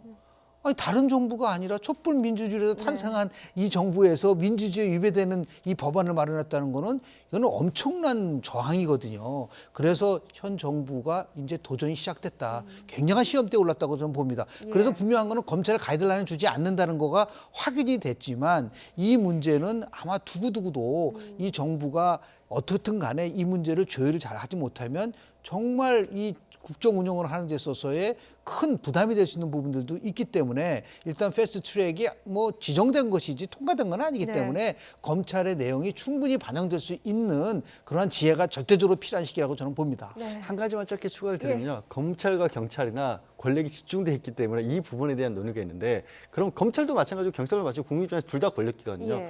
바깥에서 견제할 수 있는 시민권이라든가 현재의 수사에서도 검찰, 경찰 다 일방적으로 많은 힘을 가지고 있는 부분을 더 빼놓을 부분을 가지고 얘기를 하시면 더 쉽게 먹힐 텐데 이렇게 나오시면 또 어떻게 보면 자시 권력, 기득권 지키기처럼 비춰줄 수 있는 부분이 있다는 것도 검찰이 또 그것도 생각해 주면 좋겠습니다. 지금부터 풀어가야 될 숙제가 더 많은 것 같네요. 더 이상 우리 정치가 이렇게 실망과 분열이라는 결과를 안겨주지 않았으면 좋겠습니다. 패스트트랙 후 전국 짚어봤고요. 김영준 교수님 여기서 먼저 인사드리죠. 오늘 말씀 감사합니다. 어수선한 전국 분위기 속에 흉흉한 사건도 참 많은 요즘입니다. 의붓 딸을 살해 저수지에 버린 계부와 사건의 공범으로 지목된 매정한 친모의 수사 상황도 짚어보겠습니다. 먼저 주제어 영상 보시죠.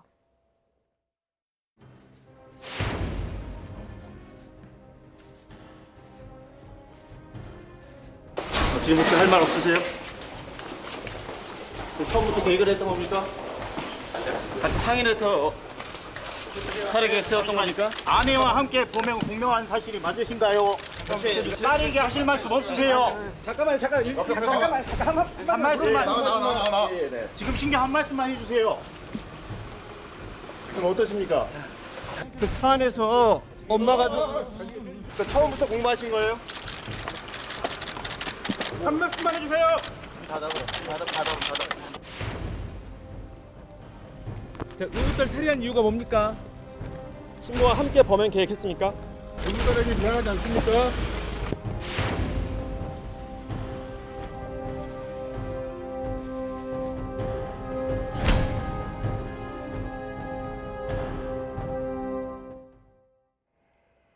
네, 스튜디오에 배상훈 전 서울경찰청 범죄심리분석관 나오셨습니다. 안녕하세요. 안녕하세요. 네, 사건을 조금 정리를 해보겠습니다. 지난 일요일 오후에 광주광역시 한 저수지에서 시신 한 구가 떠올랐습니다. 신원을 특정할 수 있는 소지품도 나왔는데요. 13살의 여중생 A양이었습니다. 사망 소식을 들은 계부 31살 김모 씨가 곧바로 자수하면서 충격적인 사건의 전모가 하나씩 드러나고 있습니다. 일단 계부 김 씨는 오늘 구속됐죠? 네, 영장 심사를 통해서 사실은 뭐 사안이 중대하죠. 네. 살인과 세체 유기가 됐고 본인도 역시 그 인정하고 있고요. 예. 다만 성폭행 여부에 대해서는 부인을 하고 있고요. 예. 그래서 이제 광주지법에서는 구속을 했습니다. 그리고 오늘 현장 검증까지 했습니다. 오늘 예. 현장 예. 검증까지요? 예, 예. 의붓 딸이긴 합니다만 그래도 이제 한 가정을 이룬 딸이고 또 나이가 13살로 굉장히 어린데 이런 딸에게 앙심을 품을 만한 일은 도대체 어떤 건가요? 전체적으로 이제 이 사건 자체는 2016년 정도로 거슬러 올라가야 될 것 같습니다. 그러니까 여러 가지 면에서 학대가 있었다는 정황들이 나오고 있고요. 이 학대라고 하는 것은 친모에 의한 학대라고 얘기하는 증언도 있고 또 이제 같이 했다는 증언도 있지만 어쨌든 가정적으로 사실 불우한 형태의 아이가 여러 면에서 이제 학대를 당할 가능성이 높고 그런 아이일수록 성범죄에 노출될 가능성이 높습니다. 예. 그리고 그 성범죄는 많은 경우 보통 가정 내에서 벌어지는 경우가 많습니다. 네. 그래서 보통 도메스틱 범죄라고 하는데, 그러니까 약해 보이니까 약해 보이는 대상을 공격하는 겁니다. 성적으로 공격하는 형태가 됩니다. 그러니까 이 아이가 나이가 어리고 힘이 없어 보이니까 그 의부가, 그러니까 계부가 예. 성적으로 공격했다라는 형태로 돼서 그게 사실은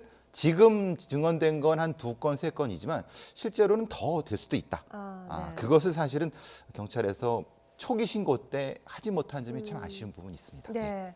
오늘 영장 실질 심사에서 이 계부 김모 씨가 강제로 내가 성폭행을 한 게 아니라 합의한 관계였다 이렇게 주장을 했다고 해요. 네. 그런데 이 주장이 도리어 성폭행 혐의를 입증하는 증거가 될 수 있다고 하던데요. 예, 그렇습니다. 그러니까 다른 게 아니라 이 피해 여학생이 고작 12살이었어요. 그러니까 13세 미만의 만 12살이었기 때문에 13세 미만의 아동일 경우에는 이걸 이제 의제 강간이라고 합니다. 뭐 합의 여부와 관계없이 성적 자기결정권을 올바르게 행사할 수 있는 나이가 아니기 때문에 그게 합의 의미가 없다. 그래서 이 성범죄로 처벌을 하고 있습니다. 그게 당연한 어떻게 보면 법정이라고 볼 수 있고요.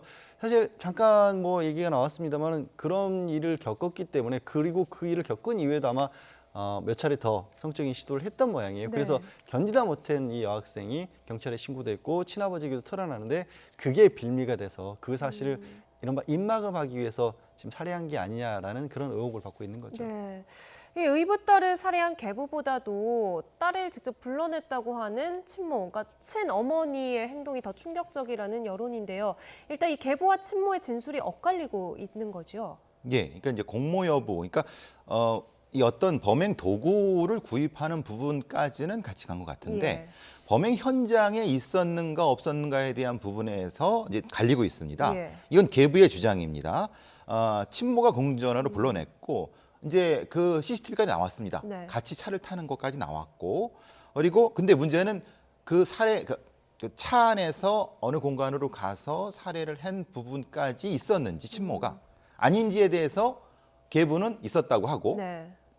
친모는 자기는 그때는 없었고 네. 나중에 경찰로부터 전화 받은 다음에 알았다. 네. 요것 때문에 이제 전반적인 공모, 계획성 이런 것에 친모는 전적으로 부인하고 있는 상황입니다. 교수님 보시기엔 어떻습니까? 뭐 물품을 사고 이런 것까지는 일치를 했다면 그런 물품들이 뭐 일상적인 물품들은 아니잖아요. 또 범죄 심리학에서 범죄 행동과학이라는 것에 또 봤을 때 시신에서 나온 비닐봉지를 봤을 때는 이것은 기본적으로 이걸 저희는 언두잉이라고 하는데요. 네. 그러니까 언두잉의 행동이라고 하는 것은 기본적으로 가족살인입니다. 그거는 거의 언두잉이라는 게 어떤 것이죠? 마치 그 가족이나 아니면 근친을 살해한 다음에 마지막 지점에 그것을 후회하는 것 같이 해서 얼굴을 덮거나 눈을 덮어놓거나라고 하는 약간의 후회라고 표현하진 않습니다. 어쨌든 근데 마지막에 마지막 감정 상태를 그렇게 표현하거든요. 그런 것이 있다고 하면 사체에 남아 있다고 하면 기본적으로 가족살인을 의심합니다. 저희들 같은 사람들은. 예. 그리고 또 하나는 이 사체의 유기라든가 또한 범행 수법에도 여성형 행동이 있고 남성형 행동이 있습니다. 네. 그래서 뭐 좀 이렇게 크게 구별할 수는 없습니다만은 사체에 남아 있는 행동을 봤을 때 제가 보기에는 여성형 행동이 많은데 그것이 실제로 공모의 현장 공모의 형태인지 네. 아니면 일종의 사주에 의한 건지 아니면 또 다른 형태의 암시에 의한 건지 이건 또 다른 문제입니다. 네네. 그러니까 어쨌든 상황을 알았던 건 맞는 것 같다. 근데 이 친모가 얘기하는 것은 단지 현장에 없었다는 것만 얘기하는 건지 아니면은 그것까지도 부인하는 건지까지는 아직 모르겠습니다. 네. 네. 이 진술 이외에, 그러니까 이 자백이 지금 진술이 엇갈리는 상황에서 자백 이외에 이거를 확인할 수 있는 수사 기법이나 방법들 어떤 것들이 있을까요? 정밀 부검, 말하자면 살해할 때에 나타나는 흔적이라든가 CCTV, 그리고 이 차량에 나타났을 때 나타나고 있는 뭐 지나갈 때 블랙박스 같은 걸 다른 차량의 블랙박스를 확인할 수 있거든요. 네. 그걸 보게 되면은 그 친모의 그 진술의 진부 확인하게 되면은 거기서부터 확인할 수 있을 것 같습니다. 네. 이 여중생 A양은 엄마 아빠가 헤어진 이후에 양쪽 집을 오가면서 참 그 나이에 감당하기 힘든 어려운 삶을 살았다고 합니다.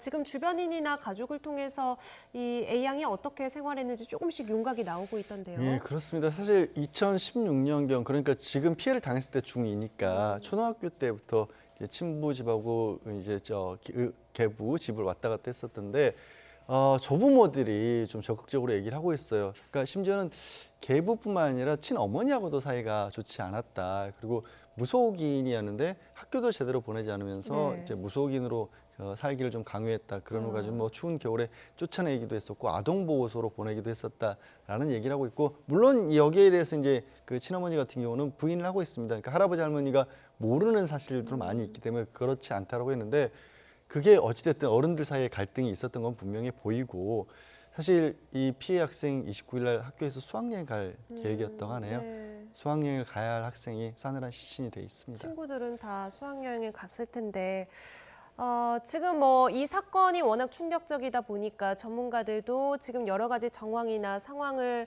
추측해서 이런 문제가 있지 않았을까 이제 이런 생각들을 말씀을 하시는데요.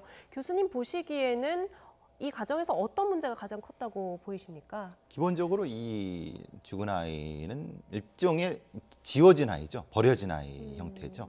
그러니까 새로운 가정에 속해지도 않고 옛날 가정의 바운더리에도 없는 중간에서 왔다 갔다 하는 상황이지 않습니까? 그런 존재라고 하면 가정 내 스트레스를 집중적으로 공격받았을 가능성이 높은 겁니다. 부모의 스트레스가 아이에게 그렇죠. 전해졌을 것이다. 왜냐하면은 어떤 행동을 하든 간에 보호해줄 사람이 그렇죠. 없으니까. 그리고 곱게 안 보였을 겁니다. 그렇게 되면은 사실은 그런 취약점을 성범죄자들은 굉장히 빠르게 노립니다. 네. 그렇기 때문에 저희가 피해가 된 거는 그럼 주변에서 다른 어떤 공적 보호라는 안전장치가 있어야 되는데 우리는 그게 없지 않습니까? 그러니까 가정 내의 보육만 우선으로 하고 사회적 보육은 부차적인 걸로 하기 때문에 이 아이가 사실 어디 손 벌리거나 갈 데가 없었던 거죠. 할머니한테 간다 하더라도 할아버지한테 간다 하더라도 사실은 다시 돌아와야 되는 이런 제도적인 허점이 존재하는 거죠. 네. 근데 이 A양은 마지막에는 정말 지푸라기라도 잡는 심정이었던 것 같아요. 친아버지에게 이 성범죄 피해 사실을 이야기하기도 하고 경찰에 신고도 했는데 그럼에도 불구하고 이 계부로부터 분리되지 못했던 것은 수사기관에서 그 과정에 좀 불찰이 있었던 거 아닌가 이 부분도 걱정이 되거든요. 제가 보기에도 이건 전적으로 심각한 제도상의 미비점이고 또 하나는 그 담당했던 경찰의 전문성이 분명히 떨어지는 것 같습니다. 왜냐하면은 목포경찰서에서 이것을 접수를 했을 때 처음에 접수를 했을 때 음란물을 전화로 보냈다고 얘기를 하고 그걸 접수받았다고 하면 진정서 접수받았다고 하면 전체적으로 이 사건이 어떤 사건인지를 먼저 파악해서 됩니다. 단지 어떤 제3의 남자가 어린아이한테 보낸 것이 아니라 이것은 가족 내 구성원이 자기가 보호하에 있는 가족 구성원에 대한 공격을 한 거거든요. 그럼 이것이 처음이나 유일한 게 아니고 다른 어떤 것이 충분히 있었을 거라고 예측을 했어야 되는 겁니다. 그러니까 케이스로 접근하고 사건이 아니라 케이스로 접근해서 그다음에 가정 내 분리라든가 아니면 다른 형태의 어떤 전문가가 접근해야 될 것인가에 종합적인 솔루션을 내놔야 되는 건데 사건으로 해결하려고 하다 보니까 이것이 이제 결국 이 사건만 해결해 무슨 법을 적용해야 돼? 그러다 보면 시간이 갈 수밖에 없는 거죠. 일반인이 듣더라도 이 계부로부터 이런 피해를 당했다. 그 상황에서 친어머니도 나를 지켜주지 못했다라는 것은 지금 바로 이 자리가 상당히 위험한 상황이라는 게 확실히 알겠거든요. 왜 수사기관에서는 그 부분을 놓치고 지나가는지 무슨 시스템상의 허점이 있는 겁니까? 그렇죠. 있죠. 그 성인지 감수성이라든가 이런 가정폭력 인지 감수성이 많이 떨어집니다. 그러니까 전체적으로 그 부분을 전담해서 수사해야 될 어떤 전문적인 인력이라든지 이런 부분이 많이 부족한 부분인 거죠. 말하자면 그냥 가정폭력에 대한 수사 요원들을 집중적으로 훈련시켜서 전담하게 하는 형태는 서울이나 경기 쪽은 그래도 가능한데 지방 쪽은 사실은 그런 인력들이 많이 부족합니다. 그러니까 지정은 돼 있어서 그걸 그대로 매뉴얼대로 한다. 그게 사실 안 된다는 겁니다. 근데 안 되는 게 문제가 아니라 지금 사람의 목숨이 왔다 갔다 하는 거니까 이건 사실은 심각하게 고민을 해야 되는 부분입니다. 네. 친구들이 수학여행 생각하면서 설레 있을 시간에 이 A양은 혼자 얼마나 공포에 떨었을지 생각하니까 참 마음이 아픕니다. 오늘 라이트 포커스 여기까지 이야기 나누죠. 지금까지 양지열 변호사, 배상훈 전 서울경찰청 범죄심리분석관과 함께했습니다. 두 분 오늘 말씀 감사합니다. 고맙습니다. 네, 뉴스나이트 1분 뒤에 이어갑니다.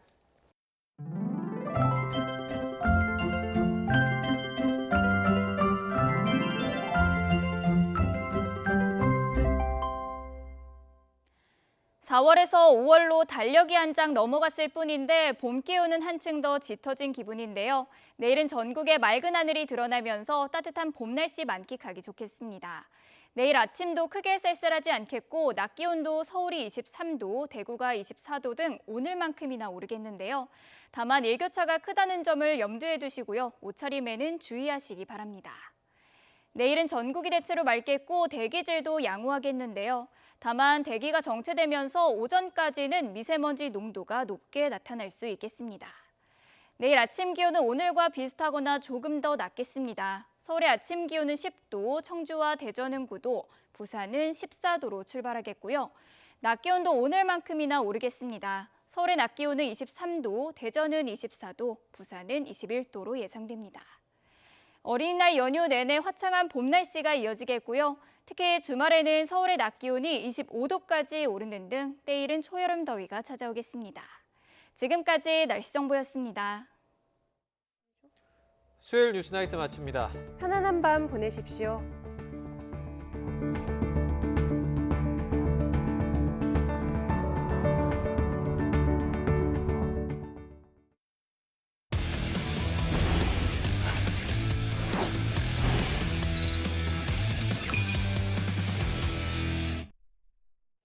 스포츠 뉴스입니다. 프로야구 LG의 초반 상승세가 심상치 않습니다.